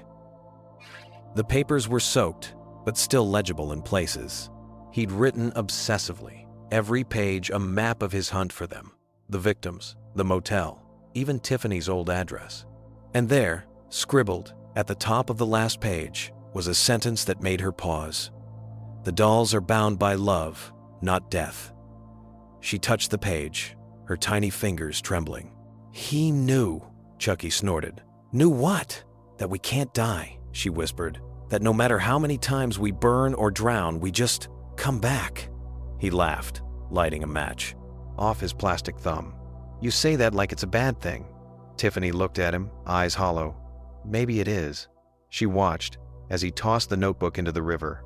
The paper hissed, blackening, then vanished beneath the oily surface. The current took it downstream, away from the city, away from their sins. But something strange happened as it floated away. One page tore loose, spinning lazily in the current until it caught on a rock. On it, the ink blurred, but not enough to erase the last line Detective Preston ever wrote. If love brought them back, then love must be what kills them. That night, somewhere above the sewers, Ruiz stood on a bridge overlooking the same river, the city's glow bleeding into the fog. He dropped his cigarette into the water and watched the ember drift. He didn't believe in ghosts. He didn't believe in demons, but dolls that killed for love? He believed now. And as the reflection of the city rippled on the water's surface, Ruiz thought just for a moment he saw two tiny figures walking hand in hand through the current. A bride, a groom, laughing as they disappeared into the dark. The morning news began like any other coffee, weather, traffic. But somewhere between the usual chatter and the rising static of the broadcast, something darker crept in. "Breaking story out of New Jersey," the anchor announced, her tone slipping from polite detachment into something uneasy. "Authorities have confirmed a series of murders linked by identical crime scene markings, crude heart symbols drawn in blood, and what police describe as toy-sized footprints." The footage that followed was chaos sirens flashing against motel walls, white sheets fluttering over bodies, a detective shouting at reporters to back away. Investigators believe this may be the work of a deranged couple imitating the crimes of Charles Lee Ray, better known as the Lakeshore Strangler. The screen cut to a file photo of Ray, sharp features, cold eyes, a mugshot grin that seemed to follow you wherever you looked. Then, the next image appeared, an old good guy doll, smiling. The studio lights flickered. The anchor cleared her throat, clearly unsettled. Authorities have not confirmed rumors that dolls were found at the scenes, but online users are already calling the suspects the bride and groom killers. Across the country, social media exploded. Hashtags, theories, memes, photoshopped images of Chucky and Tiffany with captions like number relationship goals and love kills. The line between fascination and fear began to blur. In a dingy motel outside of Newark, the real stars of the story sat on a bed, watching their legacy unfold on a dusty television screen. Chucky leaned back against a blood-stained pillow, grinning. "Would you look at that, Tiff? We're freaking famous again." Tiffany, sitting cross-legged beside him, lit a cigarette and blew smoke toward the screen. "You'd think after all this time, people would have learned to stop underestimating us." He laughed, kicking his tiny legs. "You kidding? They love us. We're like Bonnie and Clyde, but sexier," she smirked, "and shorter." He pointed the knife at her playfully. "Watch it." The news broadcast continued, showing more crime scene photos, the Heartland Motel, the riverbank, and the sewers where Detective Preston's remains had been pulled. Then came something new. A press conference. Detective Ruiz stepped up to the microphones, his expression pale and sleepless. "These murders are not random. They follow a pattern. Whoever or whatever is doing this believes they are part of a ritual of resurrection and of love twisted into something grotesque." Tiffany leaned closer to the screen. "You hear that, Chucky?" He said the L word. Chucky rolled his eyes. "Yeah, but he forgot the part about how love stabs you in your sleep," Ruiz continued, his voice steady but haunted. "We're warning the public to stay vigilant. Do not engage with any suspicious dolls, especially those resembling the feed cut out." Static filled the room. Tiffany frowned. "Hey, what happened?" Chucky grinned. "Guess they finally learned to keep my name off their lips." But something about the static wasn't right. It didn't sound random. It pulsed. It whispered. Through the snow of the dead channel, a faint sound emerged, a child's voice, warped and broken. "Hi, I'm Chucky, and I'm always watching." Tiffany's eyes widened. "Chucky, that wasn't you, was it?" He stared at the screen, confused for the first time in years. The voice repeated, slower this time, distorted by layers of static. "Wanna play forever?" The lights in the motel room flickered once, twice, then went out. The television stayed on, but the image changed. Not the news, not static. It was them. Grainy security footage from the very room they were sitting. In the same walls, the same bed, the same candle still burning in the corner. Only difference was that on the screen, There were 3 dolls. A third one sat in the corner, motionless, its head tilted slightly. Its face was pale white, eyes solid black, mouth sewn shut. Tiffany gasped. "What the hell is that?" Chucky squinted. "That wasn't there before." Then, from the real corner of the room came a soft creak. They both turned. The corner was empty. The television flickered, and the doll on screen smiled. Static swallowed the image, and the power finally died. Tiffany exhaled, her hands trembling. "I told you, Chucky. We shouldn't have brought that damn amulet with us." He smirked, though his voice was quieter now. "Relax, babe. It's just the media trying to scare people." But as he spoke, the faint sound of laughter, small, distorted, inhuman, echoed from the hallway outside their door. It wasn't theirs. It was something new. By the time the motel's neon lights flickered back to life, room 9 was empty. No guests, no blood, no dolls. Only the faint smell of ozone and burnt plastic lingered, seeping through the cracks in the wallpaper like something alive. The maid who entered the next morning would later tell police that she heard whispering before she opened the door. Not human whispering, something softer, higher pitched. Like dozens of children talking at once, all trying to say the same word. She never remembered what the word was. She never came back to work either. Miles away, in an abandoned toy factory just outside the city limits, Chucky and Tiffany had found new shelter. The place was perfect, forgotten, rotting, and filled with their kind. Hundreds of dolls, discarded after the factory went bankrupt, stared blankly from the shelves. Good guys, Barbies, porcelain brides, every size, every grin, every set of empty eyes. Rows upon rows of them, gathering dust beneath the broken skylights. Tiffany stepped into the main hall and shuddered. "God, it's like walking through a graveyard." Chucky grinned, leaping onto an old conveyor belt. "Nah, babe. It's home sweet home." He spun around, arms outstretched, the echoes of his laughter bouncing through the empty factory. "Ain't it beautiful? All these faces, all this potential." She frowned. Potential for what? He turned toward her, eyes gleaming. "An army." Tiffany's porcelain features hardened. "You're insane." "I'm a visionary," he snapped. "Think about it. One ritual, one chant, and we fill this whole place with life. Hundreds of us, all with the same sweet urge to kill." She took a step back. "You're not talking about resurrection anymore. You're talking about infestation." Chucky's grin widened. "Yeah. And guess what, babe? You and me, we'll be Adam. And freaking Eve." Tiffany's voice trembled. "You're playing God." He laughed. "No, sweetheart. God plays me." As night fell, they worked. Chucky scavenged old wires, metal, and batteries, while Tiffany arranged candles in a wide circle across the concrete floor. She hated the ritual, hated the feeling it brought, like her soul was being stretched too thin. But she couldn't stop him. She never could.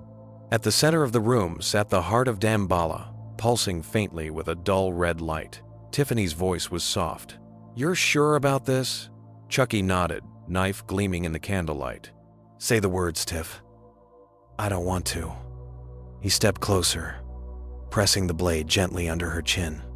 "Say the words." Her glassy eyes shimmered with something that might have been tears. She began the chant. "Ade du Damballa. Give me the power. I beg of you." The air grew heavy, hot, alive. The old factory groaned.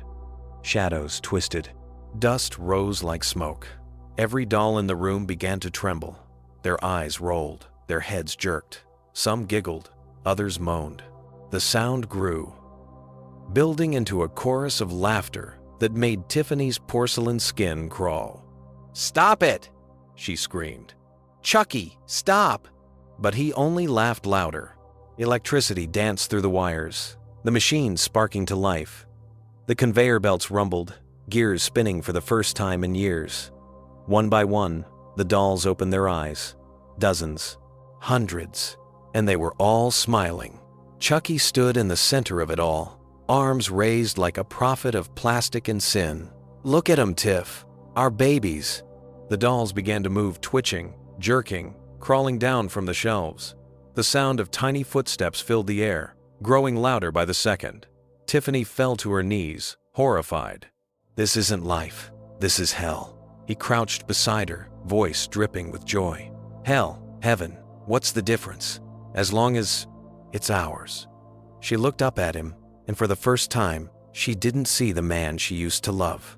She saw the thing she'd created, a god of murder, a father of monsters. Around them, the dolls began to chant in unison, their voices mechanical but eerily human. "Till death do us part. Till death do us part." Tiffany screamed, the sound swallowed by laughter. The lights burst, plunging the factory into darkness, except for the faint red glow of the heart of Damballa pulsing on the floor. And in that pulsing light, hundreds of eyes opened at once. Tiny, lifeless eyes, now alive, now watching. The factory never slept anymore, not after what they did. The sound of tiny footsteps echoed endlessly through the hall's dolls, pacing, whispering, giggling in the dark.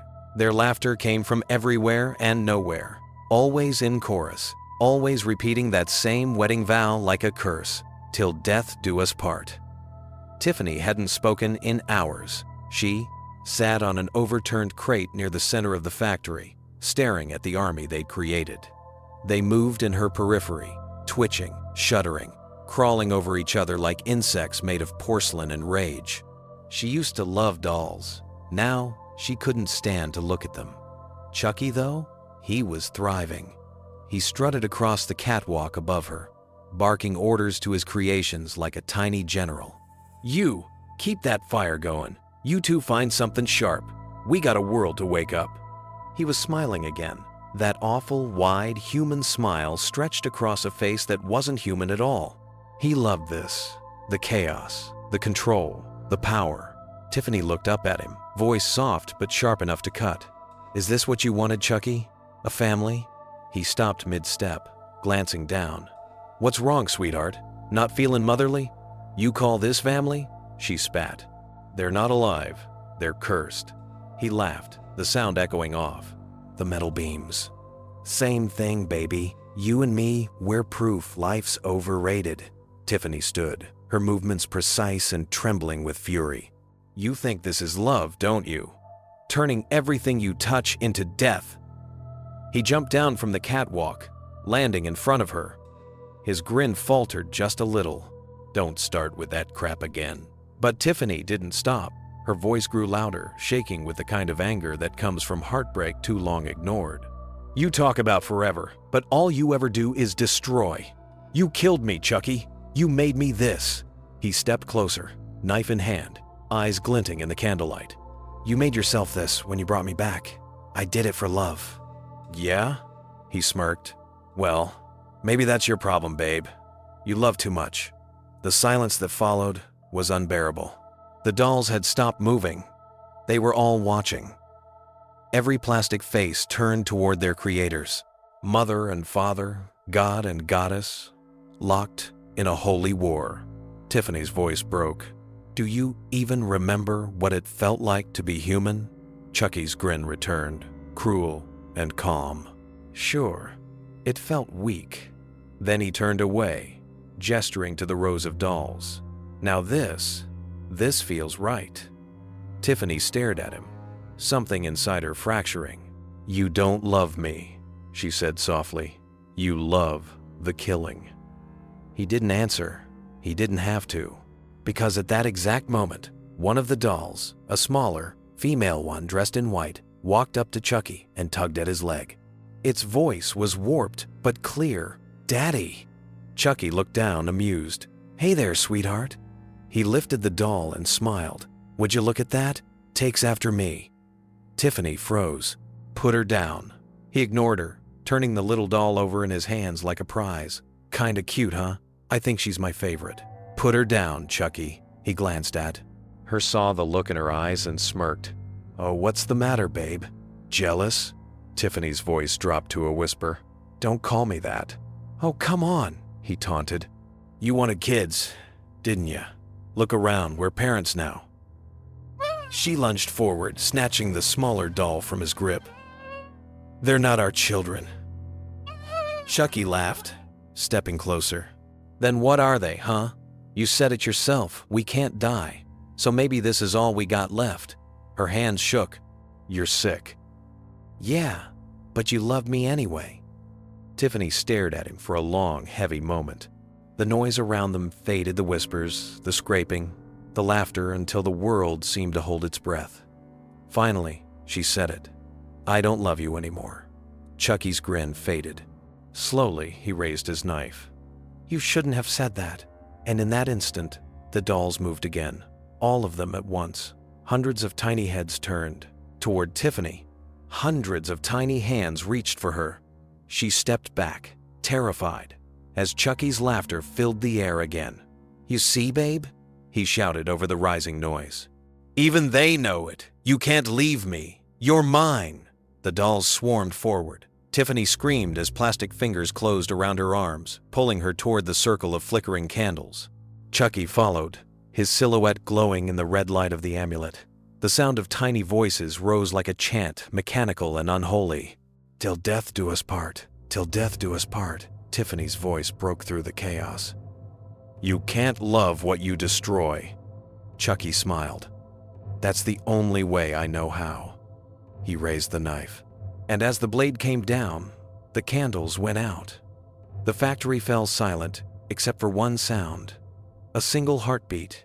Plastic, hollow, but beating still. When the lights came back, the factory had changed. The candles were nothing but melted puddles, their smoke twisting upward like spirits escaping. The air reeked of burnt wax, blood, and melting plastic. And in the center of the room, where Tiffany had fallen, something moved, slowly, cautiously. A hand porcelain, cracked, pushed against the floor, followed by another. Tiffany rose to her knees, the glow of the heart of Damballa reflecting in her shattered eyes. Across from her stood Chucky, breathing heavy, his knife dripping with something dark. But it wasn't blood, it was thicker, blacker, something not human. He looked at her and smirked, but it wasn't his usual playful grin. This one was colder, sharper. "You just don't know when to quit, do you?" Tiffany's voice was soft, broken. "You stabbed me. Again." He shrugged. "Occupational hazard of loving me." She laughed, a strange, cracked sound that echoed through the hollow factory. Then she stood, slowly, tilting her head in that unnatural doll-like way. "You know what, Chucky?" she said. "You're right. Love is dangerous. But the thing about pain," she smiled, "and it was terrifying. It teaches you how to hurt back." Before he could react, Tiffany swung. She didn't need a weapon, she had rage. She slammed into him, both dolls crashing into a pile of broken good guys. Arms, heads, glass eyes went scattering across the floor as they rolled through the wreckage. Chucky barked out a laugh even as she clawed at him. "That's my girl." She grabbed a shard of glass and slashed across his face, opening another split in his already scarred cheek. Sparks flew. "You think this is love, Chucky?" she screamed. "It's a sickness!" He lunged at her, tackling her to the ground, knife raised.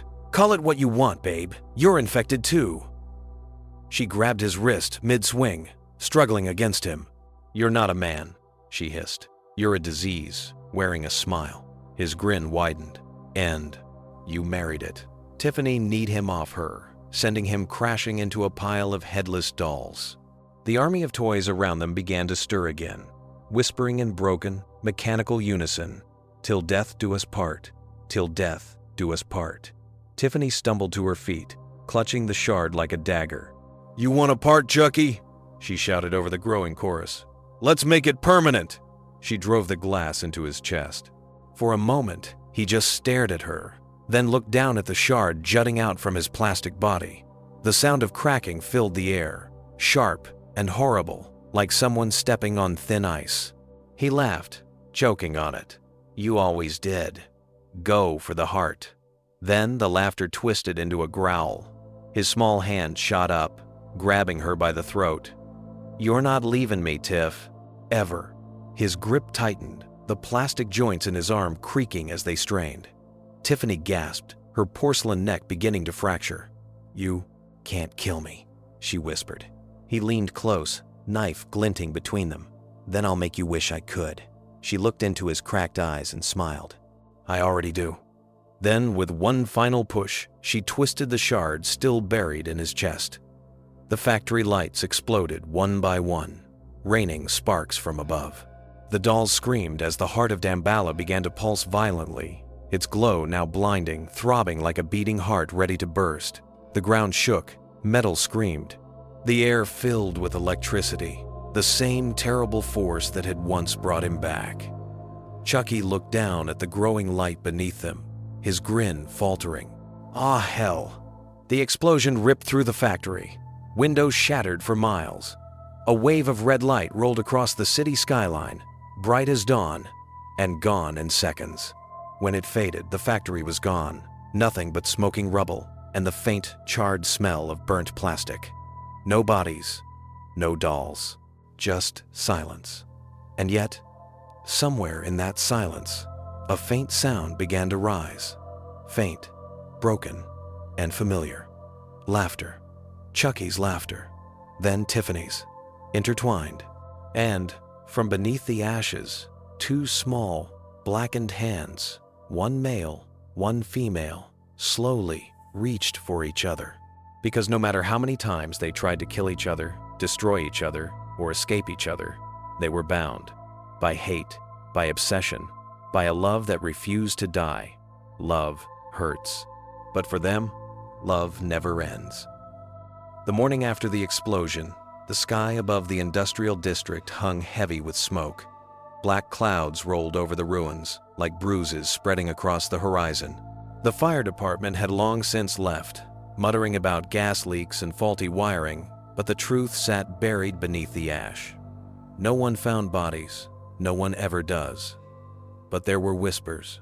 A firefighter swore he heard laughter echoing from under the rubble, high-pitched, distorted, playful. Another claimed the melted plastic seemed to move when no one was looking.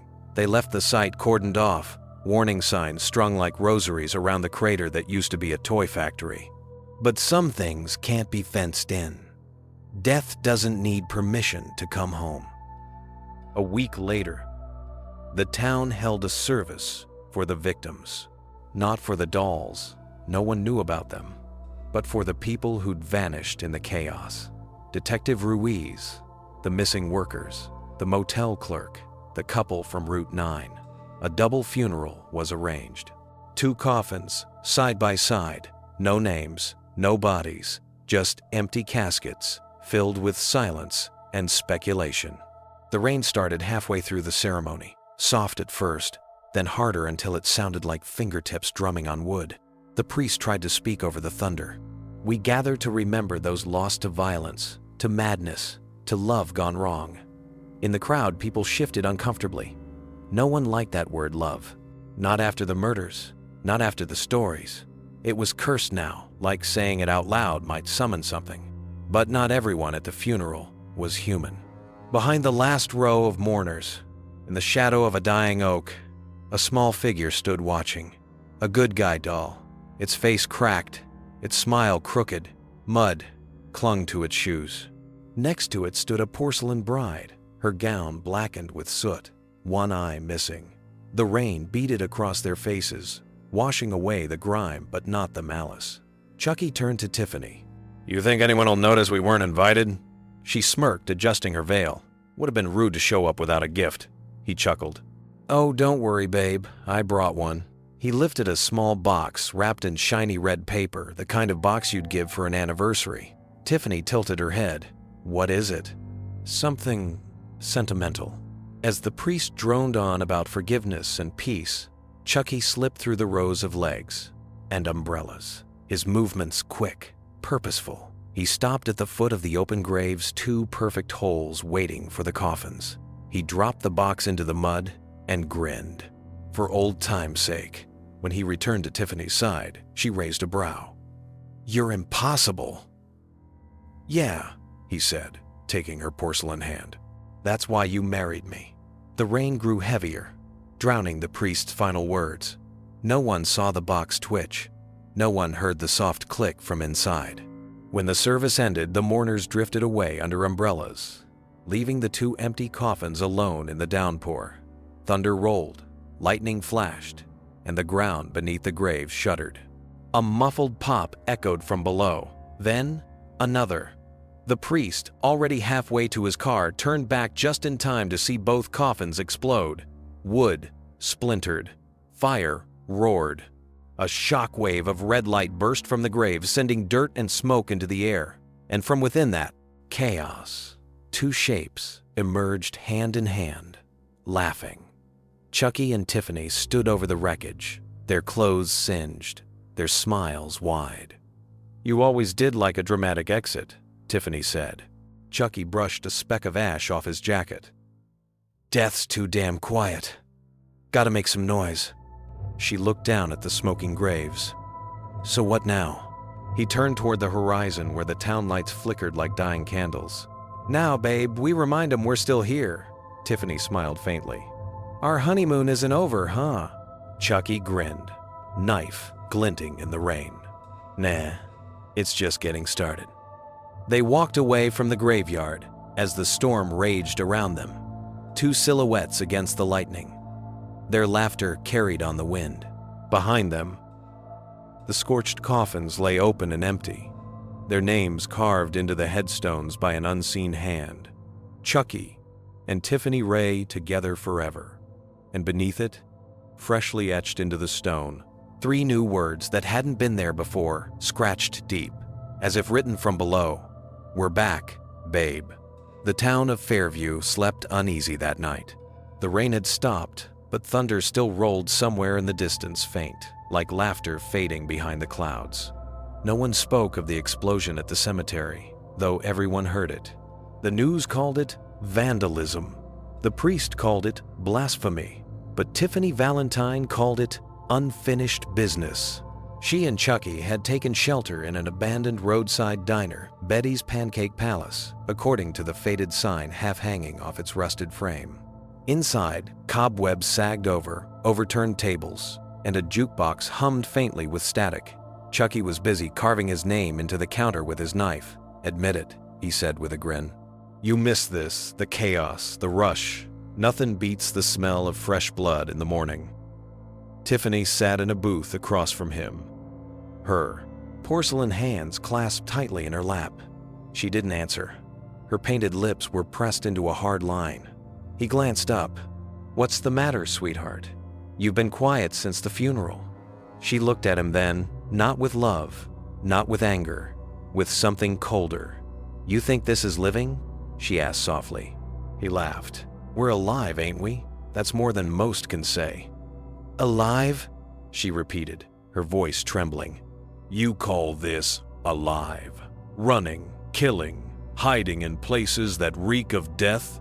We're trapped, Chucky, in these bodies, in this nightmare, in you." He smirked. "Oh, come on, babe.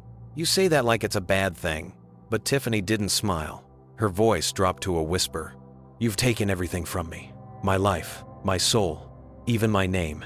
He leaned back, feigning offense. "Hey, I gave you eternal life. That's one hell of a wedding gift." She rose from the booth slowly, her shadow falling over. "Him. You gave me eternal misery." The jukebox clicked suddenly, a spark of life in the dark.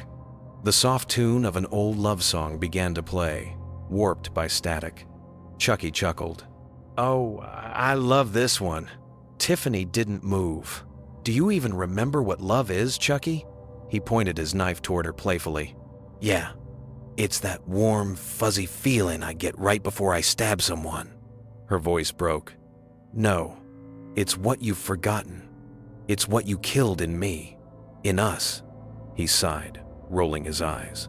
"Jesus, here we go again. You always gotta make everything so..." The knife flashed before he finished the sentence. Tiffany moved faster than he expected, years of bottled rage, giving her the strength of a demon scorned. The blade sliced across his cheek, plastic cracking, sparks flying. What the hell was that for? She held the knife steady, her painted smile trembling. For me, she whispered. He wiped the wound, grinning. Guess the honeymoon's really over now, huh? She lunged again. This time, he blocked her strike and shoved her against the counter, laughing as her porcelain body hit the tiles with a crack. You can't kill me, babe. You know that. Tiffany rose, her cracked face gleaming in the neon light. Maybe not, but I can make you hurt. She reached into her gown and pulled out something small, the heart of Damballa, its faint red glow flickering like a dying ember. Chucky froze. Where'd you get that? I never let it go, she said. I knew one day I'd needed to finish what you started. His grin faltered. You wouldn't dare. She stepped closer, voice low and trembling with fury. You made me this way, Chucky. You trapped me in this body, this hell, but I can still end it. He lunged, but Tiffany was faster. She smashed the amulet against the counter, and it shattered into shards of red light. The air in the scarred diner screamed a wind of invisible voices, cold and angry, bursting outward in a spiral of fire and static. Chucky dropped his knife, clutching his head. Tiff, what the hell are you doing? Setting us free, she hissed. The ground trembled, plates shattered, the jukebox went silent. A bright red pulse filled the room, expanding, pushing outward through the walls, the windows, the world itself. Chucky fell to his knees, his body cracking, melting. You're killing us both. Tiffany smiled, stepping into the storm of light. No, Chucky, I'm killing you. The last thing he saw was her face broken, beautiful, triumphant, before everything dissolved into blinding red. When the light faded, the diner was empty. No bodies, no dolls, only a single voice lingering in the static of the jukebox. Soft, haunting, almost human. Till death do us part, then silence. But outside, in the parking lot half buried in the gravel, a small charred piece of porcelain lay gleaming under the moonlight. It smiled. The diner should have been their grave. The blast should have scattered their souls across the void forever. But monsters like Chucky and Tiffany don't stay dead, not when hate is stronger than death. 2 days after the explosion, the wind carried whispers through the woods outside Fairview. The air shimmered red where the old diner once stood, and something clawed its way out of the earth. First, a hand, tiny, burnt, still gripping a knife. Then another porcelain fingers cracked but clutching a lock of blonde hair. The soil trembled, split open, and 2 figures pulled themselves free of the dirt, one plastic, one porcelain. Chucky coughed, shaking off the ashes. You just couldn't let it end, could you, Tiff? Tiffany stood across from him, her gown singed to rags, her painted lips trembling with fury. End? You think this ends? You destroyed everything I ever loved. He grinned, blood-red light flickering behind his eyes. Yeah, well, love's overrated. For a moment, they just stood there surrounded by the quiet of the woods, the faint hum of crickets, the smell of wet earth. 2 broken dolls, staring at each other like mirrors. Then Tiffany spoke, her voice sharp as a knife. No more games, Chucky, no more pretending. Tonight, one of us finally dies. Chucky chuckled. You always did like the dramatic stuff. Fine, babe, let's dance. He lunged. Tiffany sidestepped, grabbing his wrist and twisting until the knife clattered into the mud. She slammed him against a tree, her porcelain face inches from his. You can't win this time, she hissed. Chucky's laughter bubbled up from his throat. I already did the second you started acting like me. He kicked her off, diving for his blade. She grabbed a broken tree branch and swung, shattering part of his face. A jagged smile remained half burned, half carved. Come on, Tiff, he shouted, circling her like prey. You're not mad at me. You're mad you like it. The killing, the blood, the rush, admit it. You're just as bad as me. Tiffany screamed, swinging the branch again. I'm nothing like you. Then why are you smiling? She froze, and she was smiling, a horrible, twisted grin spread across her cracked lips. Somewhere deep inside her porcelain shell, The truth laughed. He was right. Chucky lunged again, stabbing her shoulder. Sparks burst from the wound like fireflies. She shrieked and slammed her head into his, knocking him backward. They both fell to the forest floor, rolling through the dirt and leaves, tearing at each other. His knife, her claws, the sound of plastic cracking, porcelain breaking, a symphony of destruction. Finally, she pinned him down, her hand shaking as she pressed the knife to his chest. "Say it, Chucky. Say you're sorry." He coughed, laughing through the purse, blood dripping from his mouth. "Sorry? For what? For making you feel alive again?" Her hand trembled. "For ruining everything we could have been." "Baby," he whispered, smiling through broken teeth. "We were never gonna be anything but this." She drove the knife in. Chucky's laughter turned into a gurgle. His body twitched once, twice, then went still. For a moment, everything was silent. Tiffany stared down at him, the rain beginning to fall again, washing the dirt and blood from her cracked skin. She whispered, "It's over." But then a sound, a giggle, faint but unmistakable. She looked down. His eyes were still open. His mouth split wide, moved again. "You forgot something, babe." Before she could react, his hand shot up and grabbed her throat. He yanked her down into a kiss, violent, suffocating, filled with hatred and hunger. Electricity sparked between them, the air around them turning red. The storm roared louder. The amulet buried somewhere in the dirt beneath them pulsed again, reacting to the heat of their shared fury. The ground cracked open beneath their bodies, swallowing them into darkness. Their screams and laughter echoed as one, a duet of madness. Hours later, the forest was silent again. The rain had stopped. The moonlight fell on two small shapes lying side by side in the mud, a bride and groom, still, lifeless, until their fingers twitched and found each other. They clasped hands. And somewhere, in the dark, Chucky's voice whispered with a smile that could never die, "Face it, Tiff, we're stuck with each other, forever." And Tiffany's reply came softly, sweetly, a whisper full of poison and devotion. "I wouldn't have it any other way." The forest burned for 3 nights. Locals said it started with lightning and unlucky strike in the middle of nowhere, but firefighters who entered the area whispered that the flames didn't spread. Like normal fire, it didn't eat wood or leaves. It moved in circles, perfect, deliberate circles. And at the center of it all, 2 shapes lay side by side in the ash. A groom, a bride, both melted, both blackened, yet somehow impossibly untouched by time. When the fire died, the wind shifted, and the bodies were gone. All that remained was the smell of smoke and laughter. Weeks later, a moving truck rolled through a quiet neighborhood in Illinois, the kind of place where every house looked the same, where nobody locked their doors, and everyone waved at the mailman. The family who moved in didn't notice the box at first. It was small, dusty, unmarked, tucked behind the other crates in the back of the truck. The movers assumed it belonged to the previous tenants. The father placed it in the attic, muttering, "We'll deal with it later." But later never came. Because that night, the whispering started. Deep inside the box, something stirred. It wasn't quite breathing, more like the slow crack of joints waking after a long sleep. 2 tiny hands pushed through the cardboard. Then, the box split open.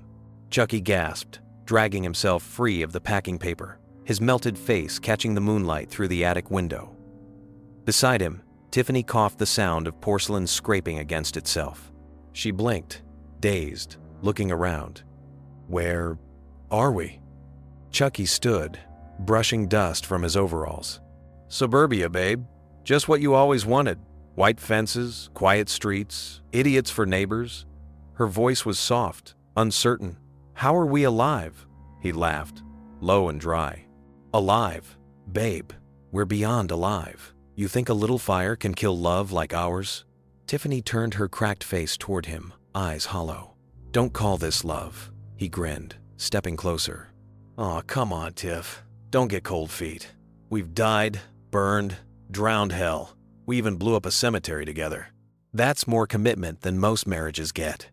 She stepped back. Commitment? She spat. You call that commitment? You call murder and misery love? He shrugged. Worked for us before. Her voice cracked like breaking glass. You don't get it. I don't want this anymore, Chucky. I don't want you. For a heartbeat, the air went still. Then Chucky smiled slow, dangerous, the kind of smile that came before blood. You really want to break your vows, huh? I already did, she whispered. Lightning flashed through the attic window, illuminating the two dolls facing each other in the dark. For a moment, they looked human again, shadows of the people they once were. Then, the rage came back. Chucky lunged. Tiffany dodged, grabbing a broken mirror shard from the floor. He swung his knife. She blocked it, the two blades screeching as sparks flew. You can't leave me, he shouted. You already left me, Chucky, the moment you stopped. Being human. Their fight tore through the attic. Glass shattering, furniture splintering, boxes exploding in clouds of dust.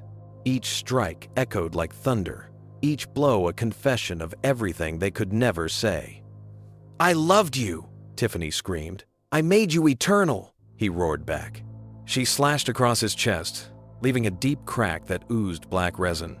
You made me a monster, he laughed, stumbling backward. You always were one, sweetheart. I just helped you realize it. Her porcelain fingers tightened around the shard. Then maybe it's time one of us went to hell where we belong. Chucky raised his knife. Ladies first. They lunged. The blades met midair, sparks bursting like fireflies. Both weapons broke at once, shards scattering across the attic floor. They froze, staring at each other, panting, though neither had lungs to breathe. Tiffany whispered, This ends tonight. Chucky grinned. You said that last time. She stepped closer, her voice trembling. No, this time, I mean it. With a cry, she tackled him toward the attic window. They crashed through the glass together, spinning in the air, bride and groom, locked in their final embrace. The street below lit up with lightning as they hit the ground. Silence followed. Then the rain began to fall again, washing the soot from their tiny, lifeless forms. Their fingers were still intertwined. For the first time, Tiffany didn't move, didn't scream, didn't come back. Chucky stirred weakly beside her, his cracked grin fading as his single blue eye dimmed. Guess this is it, huh? He turned his head toward her. She didn't answer. He chuckled softly. Guess death finally means something after all.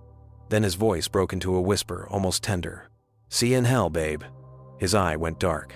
The storm rolled on, drowning their bodies in shadow. Two dolls, side by side, the wind tugging at Tiffany's torn veil until it finally lifted, drifting upward like a ghost disappearing into the night. But as dawn crept over the quiet neighborhood, something inside the house stirred.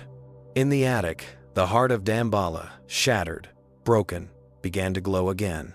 One last pulse, one last spark, because love that cursed doesn't die easy. And the vow, no matter how broken, still whispered beneath the ashes, till death do us part. Dawn came slowly over the charred forest, dragging pale light through a world that no longer looked alive. The fire had eaten everything trees, road, even the sky seemed burned. Smoke drifted low, curling through the ruins like ghosts searching for what was left to haunt. The only sound was the faint crackle of dying embers. And then, faintly, something else. A giggle, high-pitched, playful, out of place. The kind of laugh that doesn't echo, it lingers. By the time investigators arrived, the bridge was gone. All that remained was twisted metal, black water, and the outline of the hearse now melted into the road. Detective Ruiz, his arm still in a sling from the motel case, stared at the scene, his face gray beneath the smoke. He didn't speak. The rookie beside him finally did. Sir, what do you make of this? Ruiz crouched, brushing his hand through the ash. He paused when his glove caught something small, a melted hunk of plastic, half a face with a single blue eye. It stared back at him through the soot. He sighed. Same as always, he muttered. They burned. but they didn't die. The rookie frowned. Who? Ruiz didn't answer. He just pointed to the ground. There, drawn into the soot by something small, maybe a finger, maybe a knife, was a heart. And inside it, 2 words, just married. Far beneath the ashes, where the fire hadn't reached, the soil began to shift. Something was still moving down there. A hand, small, blackened, but moving. It pressed upward through the dirt, twitching once before falling still again. Then a faint rattle, a whisper. "Babe, you awake?" Silence. Then, "I told you we'd go out in style." A low, hoarse laugh followed, echoing through the hollow earth. Next to him, another voice answered, fainter, softer, cracked. "You call this style?" Chucky coughed, shaking off bits of dirt. "We went out with a bang, didn't we?" Tiffany groaned. "You're impossible." He grinned in the dark. "That's why you love me." She laughed weakly. "Love? I think that melted along with my face." "Yeah, but your charm's still killer." She rolled her glassy eyes. "You're not funny. Then why are you laughing?" Silence again. Then the 2 of them began to laugh, softly at first, then louder, the sound vibrating through the dirt like an echo from hell itself. The earth above them began to tremble. Cracks formed in the blackened soil, tiny plumes of smoke rising from each one. The smell of burned rubber and roses filled the air, their wedding scent. Tiffany stopped laughing first. Her voice softened to a whisper. "Do you think this is it, Chucky? The end?" He smirked, though she couldn't see it in the dark. "Babe, we've died more times than I can count. If this is hell, it's gonna be one hell of a honeymoon." She sighed. "I just wanted something real." He turned toward her. "This is real. You, me, all the killing, all the chaos. That's what love looks like for us." Tiffany hesitated, then smiled faintly in the dark. "Then I guess we're perfect." "Damn right we are." The ground split open with a crack. Smoke erupted from the fissure like breath from a lung. And through the haze, 2 figures rose hand in hand, covered in soot and smiling like newlyweds crawling out of the grave. Chucky looked around at the wasteland, chuckling.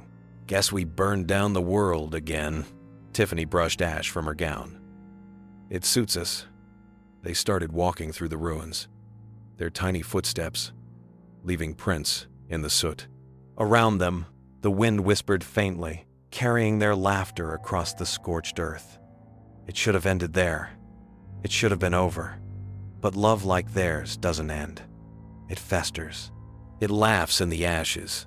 And as they disappeared into the smoke, Tiffany's voice drifted back, soft, melodic, almost sweet, "Till death do us part." Chucky's laugh answered her, that awful, gleeful cackle that had haunted 100 lives. Guess death just can't take the joke. Their laughter faded into the distance, swallowed by the wind. But if you listened closely, really listened, you could still hear it echoing through the ruins of the forest. Not loud, not near, just there, waiting. The police station's basement smelled of rust, paper, and old blood. Fluorescent lights flickered in the ceiling, humming, just loud enough to remind everyone working down there that silence was worse. Officer Daniels swiped his ID, the reinforced door clanking open with a hiss of cold air. Inside was the department's most secret place, the evidence locker, a vault of the city's nightmares.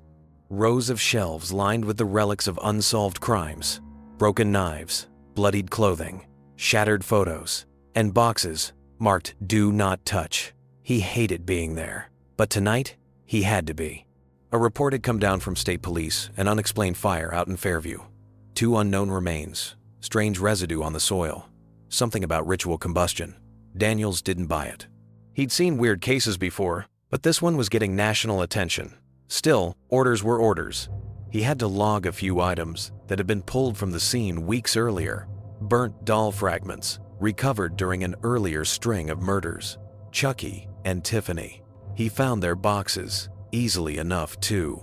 Containers stacked side by side on the lower shelf, the tape brittle, and the tags faded. Each had a handwritten note.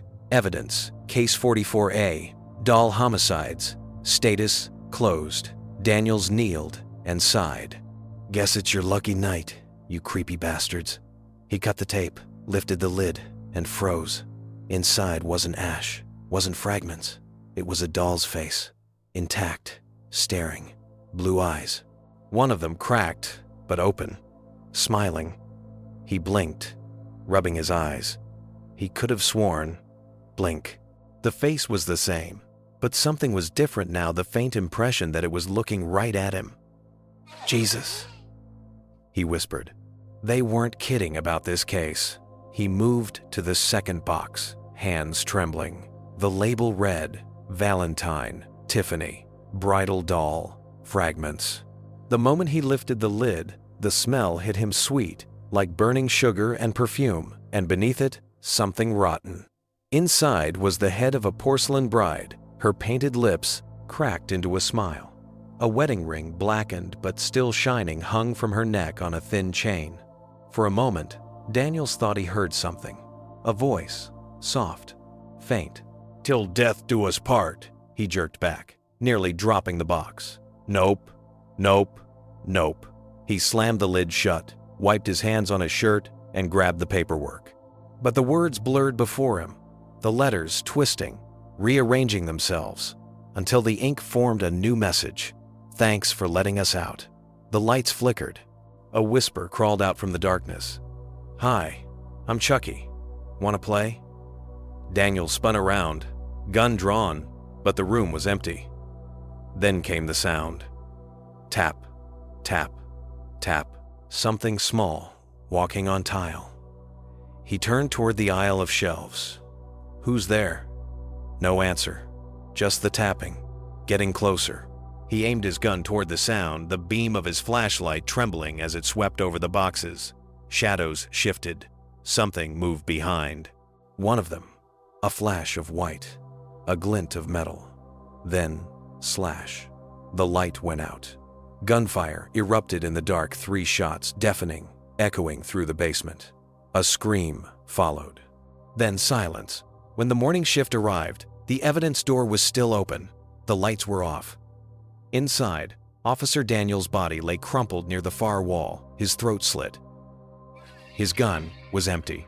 The security footage showed nothing, just static and one brief frame of 2 figures walking down the aisle toward the exit. Tiny, hand in hand. The final seconds of the tape captured the flicker of the overhead light, and there, scrawled across the wall in blood, "Love never dies." Later that day, Detective Ruiz stood at the scene, staring at the message. His jaw tightened. One of the officers asked, "Sir, what should we tell the press?" Ruiz didn't answer for a long time. Finally, he muttered, "Tell them nothing. Tell them it's over." The officer frowned. "You don't believe that, do you?" Ruiz's eyes stayed fixed on the blood-written words. "No," he said quietly. "They're not done. Not yet." And as he turned to leave, the faintest sound followed him out, carried on the flicker of dying lights. Laughter. A duet of it. Chucky's and Tiffany's. The kind that doesn't fade. The kind that promises it'll come back. 3 weeks after the massacre in the evidence locker, the city began to whisper again. The murders had stopped, but the unease hadn't. Something was moving beneath the surface. Something patient. The first sign came at a scrapyard on the edge of town. A night guard named Eddie was finishing his shift when he heard a soft thump inside one of the abandoned shipping containers. Then another. Then crying. At first, it sounded human. A baby, maybe. But when he opened the container, the sound changed. It became laughter. Eddie never made it out. The next morning, all they found was his. Flashlight still on, lying in a pool of something that wasn't quite blood, and smeared across the metal wall above it, 3 tiny fingerprints. Deep in that same scrapyard, beneath piles of twisted metal and rusted machinery, something grew. It started small, a spark of red light, flickering between two broken doll torsos. One was plastic, the other porcelain. A heart of Damballa shard pulsed between them, glowing like an ember refusing to die. Then came movement. Flesh, or something close to it, knitting together. A hum that wasn't human filling the air. The smell of ozone and decay. And then, from the darkness, a single hand reached out, tiny, trembling, and neither plastic nor skin. It was something in between. The first sound it made was a whimper. The second, a giggle. Its eyes opened mismatched, one blue, one glassy green. Its body was small, childlike, stitched together from remnants of both dolls. A jagged smile carved itself across its soft, waxy face. It stood, wobbling on unsteady legs, and looked around the dark. "Mommy?" it whispered. No answer. It tried again. "Daddy?" The wind blew through the cracks of the container, and from that wind came a faint, familiar laugh. Chucky's laugh. Then another, softer, lilting through the air like a ghost. Tiffany's. The child turned toward the sound, smiling. Two shadows flickered against the wall, a bride and a groom, hand in hand, dancing in the shimmer of red light. "Who am I?" the child whispered. The shadows whispered back. "You're our baby." The child smiled wider. Then, "I'm alive?" The laughter echoed. "You're more than alive, sweetheart. You're ours." The red light pulsed brighter, crawling through the junkyard, slithering up the piles of metal like veins of molten blood. Machinery began to twitch and creak, gears turning on their own, sparks hissing in the darkness. The ground shook. The container door blew open, slamming into the dirt, and out stepped the child. Small, genderless, innocent-looking almost. It tilted its head at the sunrise, squinting as if it had never seen light before. Then it smiled too wide, too sharp, and whispered, "Playtime." Behind it, the shadows of Chucky and Tiffany shimmered once more before fading completely, leaving only their laughter overlapping, eternal. The child looked down at the dirt where they had stood. Two tiny handprints glowed faintly in the soil, then vanished. The smile widened. "I'll make you proud," it said softly. And somewhere, far away, the wind carried two words back to it. "You already have." The child turned toward the city, the early light glinting off its stitched face. It began to walk, humming a lullaby in a voice that wasn't quite human. A new laugh joined the old. Softer, younger, but just as wrong. Because evil doesn't die. It's born again, smaller, sharper, smiling wider. And that day, under a blood-red dawn, a new legacy began. The seed of Chucky had taken its first breath. The city slept uneasily that night. Streetlights flickered over empty alleys, the rain falling in slow, steady sheets. Far from the noise, in an abandoned theater on the edge of downtown, a faint glow pulsed behind the boarded doors. Something was happening inside. A faint scratching echoed through the dark, the sound of small hands dragging metal across wood. Dust drifted down from the rafters. Old movie posters fluttered on the walls, the faces of forgotten stars peeling away in the damp air. In the center of the stage sat a figure, the child. It had found a box of discarded puppets, cracked marionettes with tangled strings, their painted faces smiling lifelessly. The child sat among them, sewing. Thread and wire wrapped through its fingers, pulling new shapes together. The soft hum of a lullaby drifted through the silence, a tune stitched together from both Tiffany's sweetness and Chucky's madness. Every movement was careful, precise, loving. It wasn't making toys. It was making family. "Mommy says everyone deserves love," the child whispered, tying off another knot. "And Daddy says everyone deserves to die." It smiled faintly. "So, I'll give them both." The puppet twitched. Once, twice. Then its head turned, slowly, toward the child. Its painted lips split open in a jagged smile. "Good boy," a voice whispered, distant, familiar. The child looked up. "Mommy?" The voice faded. The strings in the puppet's hands began to move on their own, wrapping around its wrists like veins made of silk. The child tilted its head, curious, as the marionettes around it began to jerk and rise. One by one, their painted faces cracked open. Their glass eyes glowed faintly red. The theater came alive. Hundreds of puppets swayed in the air, moving as if caught in a slow, invisible dance. Their strings stretched to the ceiling, vanishing into the dark. The child watched, enraptured, as the puppets began to hum. "Till death do us part." The words came from everywhere, the rafters, the walls, the floorboards. It was a lullaby made of ghosts. The child laughed, clapping its small hands. "Mommy, Daddy, look! They're awake!" The puppets continued their dance, twirling and shaking, limbs clicking, jaws snapping open and shut. The sound grew louder, faster, a frenzy of motion and noise. The child stood, tiny chest rising and falling. It reached up, gripping the nearest set of strings. "Now, you're all my family," it whispered. "And family sticks together." With one pull, it yanked. The strings tightened. The marionettes jerked violently, their wooden necks snapping one by one. The sound echoed like 100 bones breaking in unison. The child giggled. When the bodies went still, it stepped over them, humming again, eyes gleaming in the dim red light that pulsed through the cracks in the floorboards. "You'll see, Mommy," it said softly. "I'll do what you couldn't." The shadows on the walls shifted. Two faint shapes appeared, one small and sharp, one tall and graceful. "Daddy," it said. "Mommy." The shapes moved closer, almost tender. Then Tiffany's voice whispered, barely there, "Don't make the same mistake we did." And Chucky's followed, low and grinning. "Yeah, next time, kill faster." The child looked down at its stitched hands. For a moment, it seemed sad.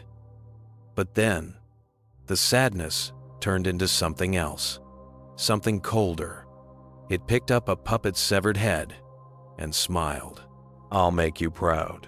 Outside, the city lights flickered, one by one, until the streets went dark. And in the blackness, the sound of laughter rose again, smaller, softer, but just as wrong. Somewhere in that laughter you could hear all three of them: Chucky, Tiffany, and their child. The bloodline of dolls had begun. The blackout swept across the city just after midnight. Street after street went dark. And what followed was not silence, but laughter, distant at first, then closer. Emergency generators kicked in, bathing the streets in flickering red light. Through the haze of alarm strobes, something small moved, a shadow darting between buildings, carrying the sound of tiny footsteps and the scrape of metal on concrete. The child was no longer alone. In a junkyard behind the old theater, the wind whistled through piles of shattered glass and rusted cars. Under the glow of a single flickering lamp, the child worked tirelessly, surrounded by a growing collection of broken doll parts. Its small, misshapen hands pieced together faces, torsos, limbs, some plastic, some porcelain. It stitched smiles where none belonged, painted eyes that were too real. Every so often, it would pause, listening, and each time it heard them. Two voices, whispering, guiding. "Careful with that, babe," said Chucky's voice, low and amused. "Wouldn't want you to lose a finger, those are good for stabbing." "Don't listen to him," Tiffany cooed from the shadows. "Make them beautiful, sweetheart. They deserve love before they learn to kill." The child smiled faintly, its stitches pulling tight. "I'm trying, Mommy. I'm trying, Daddy." Then came the sound of something clicking behind it, the soft creak of joints. The dolls on the floor began to move. Their glass eyes rolled open, one by one. The child stood. "Wake up." And they did. A dozen dolls shivered and sat up, crude, patchwork things, stitched from toy parts and scraps of flesh, their mouths sewn into grins. "Family," the child whispered. They echoed it. "Family." The word crawled across the junkyard walls, whispered in voices that didn't belong to anything alive. The child giggled and raised its arms. "Tonight, We bring them back. It opened its tiny palm, revealing something glinting red and alive, the last shard of the heart of Damballa. It pulsed like a heartbeat, casting the dolls in crimson light. "Mommy, Daddy," the child said, its voice trembling between love and madness. "Come home." The wind stopped. The air thickened, and the ground began to bleed. From beneath the junkyard floor, the earth split open. Smoke poured out, curling upward like black ribbons. Two shapes rose from the darkness, small, twisted, smiling. Chucky, Tiffany. They were different now, burned, cracked, their faces fused with the faint red glow of the amulet. But they were whole. Tiffany touched the child's face, her porcelain hand trembling. "You did this?" The child nodded eagerly. "I wanted us to be together again." Chucky grinned, eyes gleaming like embers. "Damn, kid, you've got your old man's killer instinct." He crouched, inspecting the army of newly animated dolls. "And look at this, a whole freaking family reunion." The dolls began to sway, chanting softly, "Till death do us part, till death do us part." Tiffany knelt beside her child, tears of blood and varnish streaking her face. "You shouldn't have done this, sweetie. You brought us back, but the curse always costs." The child frowned. "Costs what?" The air darkened. The sky seemed to twist, stars flickering out one by one. A voice, deep, ancient, cruel, whispered from the void. "Every soul you raise must take another's place." The ground rumbled. The city lights went out again. In homes and streets across Fairview, people woke screaming their shadows, pulling away from them. Sucked into the night like breath into lungs. Tiffany turned to her husband. "Chucky, what did we do?" He laughed, though fear trembled beneath it. "We didn't do nothing, babe. The kid did." The child looked at them both, eyes glowing red, tears streaming down its stitched face. "I just wanted us to be together." Tiffany pulled it close, her voice shaking. "We are, baby. We are." But Chucky only grinned wider, watching the chaos rip through the city. "Guess the family's bigger than we thought." From every alley, every abandoned building, every forgotten toy box, more laughter rose. Hundreds of voices, high and hollow, repeating that single word, family. The night burned red, and in the center of it, three silhouettes stood hand in hand, father, mother, and child. The bloodline of dolls was complete. The night the city died, the sky bled red for hours. No one could explain it. The fires spread faster than wind, the screams vanished before the echoes could fade, and the laughter, dear God, the laughter never stopped. It came from everywhere at once. From televisions that weren't plugged in, from toys long buried in closets, from the mouths of the dead, and at the heart of it, all stood three figures, small, smiling, and very much alive. Chucky, Tiffany, their child, and behind them, their family, an army of dolls stitched together by the curse of love gone rotten, marching through the burning streets with knives made of glass and smiles carved too wide. "See, babe?" Chucky shouted over the chaos, his voice gleeful. "Told you we'd take the world by storm." Tiffany turned to him, her face lit by the glow of 1,000 fires. "This isn't love, Chucky. This is hell." He laughed. "Same thing, sweetheart. At least we're in it together."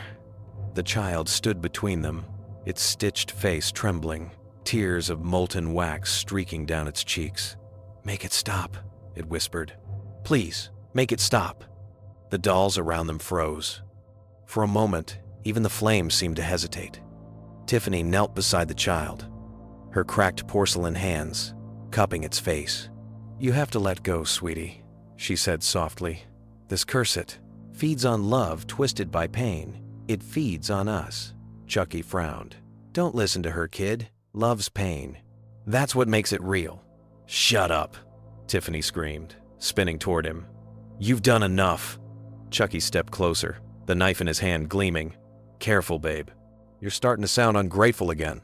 Tiffany rose to her feet, fury burning through the cracks in her porcelain. "Ungrateful? You killed me, Chucky. You killed everything." "Yeah," he said with a grin. "And you still came back." The child's voice broke through their shouting. "Stop!" The ground trembled. The fire dimmed. Every doll, every twisted, reanimated thing turned its head toward the child. Its eyes were glowing now, bright red and furious. "I didn't bring you back to fight!" it screamed. "I brought you back because I loved you." Tiffany froze. Chucky took a step back. The heart of Damballa pulsed in the child's hand, brighter than ever before, alive with power that made the air hum. Tiffany's voice quivered. "Sweetheart, put it down." But it was too late. The child looked at them both, tears falling like blood. "If love means killing everything you touch, then maybe we don't deserve to live." A shockwave burst from its body. The red light expanded outward, tearing through the streets like a heartbeat turned bomb. Every doll screamed as the energy hit them, each one cracking, melting, collapsing into lifeless heaps. Chucky roared, trying to reach his child. "Wait, don't!" But the light swallowed him. Tiffany reached for him as well, her voice breaking into a sob. "Chucky." Their hands met just barely before the light consumed them both. Then, everything went still. When the dust settled, Fairview was gone. Nothing remained but black ash and silence. At the city's center, where the old cathedral once stood, 3 small shapes lay together, hand in hand. Chucky, Tiffany, the child. The heart of Damballa rested between them, its glow finally fading into darkness. For the first time in eternity, there was peace. Days later, rescue crews found the ruins. They found no survivors, no signs of life. But one photographer, while documenting the wreckage, noticed something strange in one of his shots. In the ashes, where the 3 bodies had been found, the smoke had formed a shape, a heart, and within it, faint words were carved into the soot, "Till death unites us." That night, the photographer developed his photos in his darkroom. But when the image of the heart appeared on the paper, he froze. Because in the corner of the photo, standing in the shadows behind the ruins, were 2 small silhouettes, hand in hand, smiling. The lights flickered. The air filled with faint, familiar laughter. A whisper drifted from the darkness. "Miss us?" The photographer's scream echoed through the night. And somewhere far beyond Fairview, in the quiet of a forgotten toy store, a single box began to shake on its shelf. Inside it, 2 dolls rested side by side beneath the plastic window, smiling sweetly. Their hands were already clasped, and from the speaker inside, a faint voice giggled. "Hi, I'm Chucky." Then another answered, soft and lovely and cruel. "And I'm Tiffany. Wanna play?" The screen of the world faded to black, and beneath it, one final line lingered in the dark. "Love never dies."